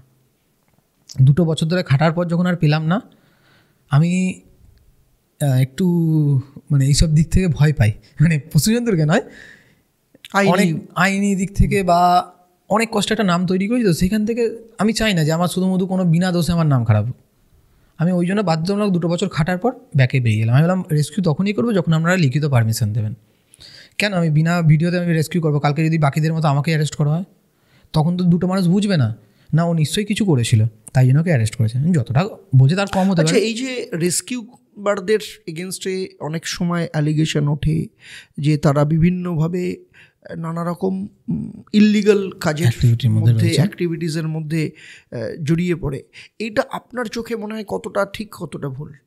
কারণ তারাও তো একটা 99% ভুল স্ক্যান করছে, 99% ভুল। আচ্ছা, 1% ঠিক হতো। হ্যাঁ, আমি বলবো না যে সবাই একটা দুটো হয়তো করতেই পারে, সাপের বিষ নিয়ে পাচার করা বা সাপ পাচার করা বা কিছু করতেই পারে। হয়তো সাপুরেদেরকে সাপ দিয়ে দিলে একটা দুটো, কত পাবে সাপুরেদেরকে সাপ দিলে? 100 টাকা, 200 টাকা, 500 টাকা, তার থেকে তো বেশি পাবে না। হয়তো বিষ নিয়ে পাচার হয়তো করলেও করতে পারে, বলতে পারবো না। কিন্তু 90% রেস্কিউবার, 99% রেস্কিউবার কেন করে? নিজের জীবন রিস্ক। আপনি একটা জিনিস ভাবুন, যে মানুষটা সাপ রেস্কিউ করছে সে নিজের জীবনটা পুরোপুরি রিস্কে, মানে একটা ছোট্ট ভুল, কয়েক মিলি সেকেন্ডের ভুল, সেই মানুষটা মৃত্যু হতে পারে। তারপরেও সে সেই কাজটা করছে এবং 24 ঘন্টা ছুটে বেড়াচ্ছে নিজের কাজ। আমি আজকে একটা ঘটনা বলি, আজকে আমি ইউটিউব থেকে যে টাকা কামাতাম, আজকে আমি যখন বিজনেসে রয়েছি, আমার ফেব্রিকেশনের জব আছে, তাহলে আমি যখন বিজনেসে রয়েছি লেবার কন্ট্রাক্ট খাটাই, তো যখন আমি বিজনেসে রয়েছি আমার তার থেকে বেশি কামিয়ে নিচ্ছে 1 মাসে ইউটিউব থেকে যেটা পেতাম। তাহলে আমি তার থেকে কম টাইম দিচ্ছি। এখানে আমি রাতে শান্তিতে ঘুমাতে পারছি, ওখানে রাতে ঘুমাতেও পারতাম না, রাতে 2টোর সময় লোকের বাড়িতে ছুটতে হতো। তাহলে আমি কেন শুধুমাত্র নিজের লাইফটা রিস্কে দেবো? আমরা ভালোবাসি বলেই তাই দিই। শুধু আমি বলি না, প্রতিটা রেস্কিউবার ভালোবাসে বলেই দেয়। তারপরেও আমাদের উপর অ্যালিগেশন আসতো আমরা নাকি সাপ নিয়ে শুধুমাত্র ইউটিউবে টাকা কামানোর জন্যই এসেছে। তো এখনও ফোন আসে, বহু ফোন আসে। এখানে কথা বলতে বলতে আমার কাছে মনে হয় 4-5টা কল চলে। তাহলে কী বলেন এখন? তাদেরকে একটাই কথা বলি, স্যার সরি, বা আমরা এখন আর রেস্কিউ করতে পারছি না, আপনি ডিপার্টমেন্টে ফোন করুন বা লোকাল থানায় ফোন করুন। আমার এখনও টার্গেট আছে এটাকে শুরু করার আবার, বাট বন্য অ্যানিমেলস নিয়ে নয়। যদি পারমিশন না পাই, বন্য অ্যানিমেলসের পারমিশন পাচ্ছি না, আর আশা যেটুকুনি অবস্থা বুঝছি আমাকে দেবেও না কোনো দিন আর। তো আমার টার্গেট আছে ডোমেস্টিক অ্যানিমেলস নিয়ে আমরা কাজ করতে পারি, সেখানে কেউ আটকানোর নেই। কারণ আমার এনজিও অল ওভার ইন্ডিয়ানে রেজিস্ট্রেশন করানো, আমি যেখানে ইচ্ছা গিয়ে কাজ করতে পারি এবং এই অ্যানিমেলস অ্যাক্টের মধ্যেই রেজিস্ট্রেশন করানো। আমি ডোমেস্টিক নিয়ে কাজই করতে পারি, অ্যানিমেলস অ্যাক্ট নিয়ে রেজিস্ট্রেশন করানো। তারপরেও কিন্তু আমরা বন্য অ্যানিমেলসের জন্য পারমিশন পাচ্ছি না, আমাদেরকে দেওয়া হচ্ছে না। বুঝতে পেরেছি। এটা হচ্ছে সবচেয়ে বড়। কিসের রাগ, কেন রাগ, সত্যি আমি জানি না। যদি ডিপার্টমেন্টের কেউ শুনে থাকেন আমাকে বলতে পারেন কিসের রাগ আমার ওপর, আমাকে কেন এত চিঠি আসছে আমার নামে, বা আমি কী এমন ভুলটা করেছি। খালি মানুষকে বাঁচানো, ফ্রি অফ কস্ট মানুষের কাছে দৌড়ে যাওয়া। আজ পর্যন্ত একটা কারোর থেকে টাকা নিই না, ফ্রি অফ কস্ট দৌড়ে যাওয়া, তারপরেও আমাকে আটকানো হচ্ছে। আজ 1টা বছর আমি রেস্কিউ ছেড়ে দিয়েছি। 1টা বছরে আমাদের পার ডে এখনও অবধি, এখনও অনেকটা কমে গেছে এখন কল আসা, কারণ লোক বুঝতে পারছে আমি রেস্কিউ করছি না, বা বলে বলে লোক জেনে গেছে। তাও মোটামুটি সারাদিনে 8-9টা তো কল বা 10টা কল তো আসবেই, যে দাদা সাপ ঢুকেছে বা এই ঢুকেছে। কী হচ্ছে? সে সাপগুলো মারা যাচ্ছে। আজকে যদি আমি ভাবি যে আমি সেই ভিডিওগুলো আপলোড করব, তাহলে প্রেশারটা কাদের ওপর আসবে? যে সাপটা জালে জড়িয়ে মারা গেছে। এরকম বহু ভিডিও আছে আমার কাছে। দাদা আপনি এলেন না, সাপটাকে পিটিয়ে মারতে হলো। দাদা আপনি এলেন না, সাপটা জালে পড়ে পড়ে মরছে। দাদা আপনি এলেন না, হনুমানটা জালে আটকে মরে গেছে। আপনি ছাড়ালেন না, কেউ ফোন করছি, কেউ ফোন তুলছে না, থানা থেকেও ফোন তুলছে না, ডিপার্টমেন্ট থেকেও ফোন তুলছে না, পড়ে পড়ে মরে গেল। দেখুন, আমি এই ভিডিওটা 3 দিন 4 দিন গিয়ে আমি আপলোড করলাম। প্রেশারটা কারোর উপর কেটে, কিন্তু আমি এই ঝামেলা চাই না, তাই জন্য আমি পুরোপুরি 1 বছর বন্ধ হয়ে বসে রয়েছি। এটা আমাদের সাথে বহু মানুষের। তারপরেও কেউ করছে কাজ, কেউ রাগের মাথায় ছেড়ে দিয়েছে। প্রতিটা রেস্কিউবার দেখুন একটা টাইম পর তারা রেস্কিউ ছেড়েই দিয়েছে, কারণ তাদের উপরে এত রকম প্রেশার। কেট প্রথম ফ্যামিলি প্রেশার, তুমি এই কাজটা করছো, লাইফ রিস্ক, ছেড়ে দাও, করতে হবে না। ঠিক। মা বাবা আটকায়, কারণ আমরা যারা রেস্কিউয়ার তারা কেউ সাপুরের সমুদায় থেকে আসি না, বেদের সমুদায় থেকে আসি না। রেস্কিউয়ার যারা, তারা কোনো ভালো ফ্যামিলি থেকেই আসছি, বা সিম্পল কোনো ফ্যামিলি থেকেই আসছি, সাধারণ ফ্যামিলি থেকে, যাদের ফ্যামিলি হয়তো আগে কোনো দিন সাপ ধরেনি। তারা এই অ্যানিমেলসটাকে বুঝেছে, ভালো বুঝেছে, পড়াশোনা শিখেছে, তাদের মনে হয়েছে এই অ্যানিমেলসটা বাঁচানো দরকার, তাই জন্য তারা বাঁচাতে এসছে। আমরা বেদে নই কেউ, আমি বেদেকেও ছোটো করছি না, বাট আমরা কেউ এই সমুদায় থেকে আসছে না যে আমাদের কাজই এটা। তা আমরা যখন এই কাজটা করছি, আমাদের ফ্যামিলির থেকে নানা রকম প্রেশার ক্রিয়েট হয়, এই কাজটা করিস না, তোর কিছু হয়ে গেলে আমাদের কী হবে। কারণ একবার বাইট হয়ে গেলে ট্রিটমেন্টে বহু টাকা খরচা হয়, সেই টাকাটা কোত্থেকে পাবো। এইসবের প্রেশারের জন্য আমাদের ফ্যামিলি আটকায়। তো একটা টাইম পর যখন এত ফরেস্ট থেকেও মানে প্রেশার ক্রিয়েট হচ্ছে ডিপার্টমেন্ট থেকে, তারপর এইসবের প্রবলেম, তখন অটোমেটিক্যালি আমরা কাজ ছাড়তে বাধ্য হই। একটা টাইম পর। এটা প্রতিটা রেস্কিউয়ারের প্রবলেম, আমাদের বলে নয়, অল ওভার ইন্ডিয়াতে। অসংখ্য ধন্যবাদ আপনাকে, অনেক কিছু শিখলাম এবং শিখলাম না, অনেক বিষয়ে জ্ঞান হলো যেগুলো সাধারণত সবসময় প্রত্যেকটা মানুষের ক্ষেত্রে থাকে না, কারণ ভক্তিটা সবসময় জ্ঞান থেকেই আসা উচিত। ভয় থেকে ভক্তি এলে সেই ভক্তি থাকে না। তো আজকে আপনার কাছ থেকে যেটা জানলাম সেটা হচ্ছে জ্ঞানের মাধ্যমে ভক্তি, ভয়কে কাটানোর একটা জায়গা। একদম। আশা করব আপনি আবার নতুন করে কাজ শুরু করবেন, প্রচুর মানুষ আবার আপনার দ্বারা উপকৃত হবে এবং আপনি আপনার যে এনজিও করেছেন সেই এনজিওটা অনেক বড় হোক, মানুষের কাজে লাগুক এবং মানুষ আপনার দ্বারা উপকৃত হোক। অসংখ্য ধন্যবাদ আমাদের চ্যানেলে। আমরাও চেষ্টা করছি, আমরা গাছ নিয়েও যদিও কাজ করি, যদি গাছ লাগানো বা এসব নিয়ে বহু গাছ লাগিয়েছি, মানে আমাদের এই কাজ করতে দেওয়া হচ্ছে না বলে আমরা গাছ লাগাচ্ছি। আমরা এই বছরেই 15 আগস্টেই আমরা প্রায় 750-র ওপর গাছ বিলি করেছি, ফলের গাছ নানা রকম। তাছাড়াও হামেশাই করতে থাকি, রাস্তার ধারে ধারে গাছ লাগাতে থাকি। তো আমাদের টার্গেট এগুলো করে যাবো, আমি রেস্কিউ না করতে পারি কিন্তু এই কাজগুলো করে যাব। তো চেষ্টা করছি, আর আশা করবো আপনাদের সকলের ভালোবাসা থাকলে আবার হয়তো নতুন করে শুরু করতে পারি, জানি না কতটা পারবো। এবং এই এনজিওটাকে আগে বাড়ানোর জন্য আপনারা সকলেই কাছে আসুন, একসাথে আমরা এই কাজটা করব। আর এখানে আমি একটাই কথা বলবো যে আমরা যে কাজটা করব প্রতিটা মানুষের জন্য বলবো যে প্লিজ কেউ রেস্কিউয়ার হতে যাও না। আমি যে জায়গাটাকে ফিল করেছি, রেস্কিউয়ার হতে যাও না, ভালো নয়, খুবই কষ্টদায়ক ফিল এটা সব দিক থেকে। তবে চেষ্টা করব যে অন্তত রেস্কিউবার না হোক, অন্তত প্রচুর মানুষের সাপোর্ট যেন আপনাদের মতো মানুষের সাথে থাকে, পাশে থাকে, এবং আজকে আমাদের যারা ভিউয়ার্স আসে তাদেরও সাপোর্ট যেন আপনার সাথে থাকে। এবং অবশ্যই আপনারা কমেন্ট করে জানাবেন যে আজকের থেকে এই ভিডিওটার মধ্য দিয়ে কোন কোন জায়গা আপনাদেরকে টাচ করলে, এবং আপনাদের যদি কোনো এক্সট্রা এই বিষয়ে নলেজ থেকে থাকে অবশ্যই কমেন্ট করে জানাতে ভুলবেন না। নমস্কার।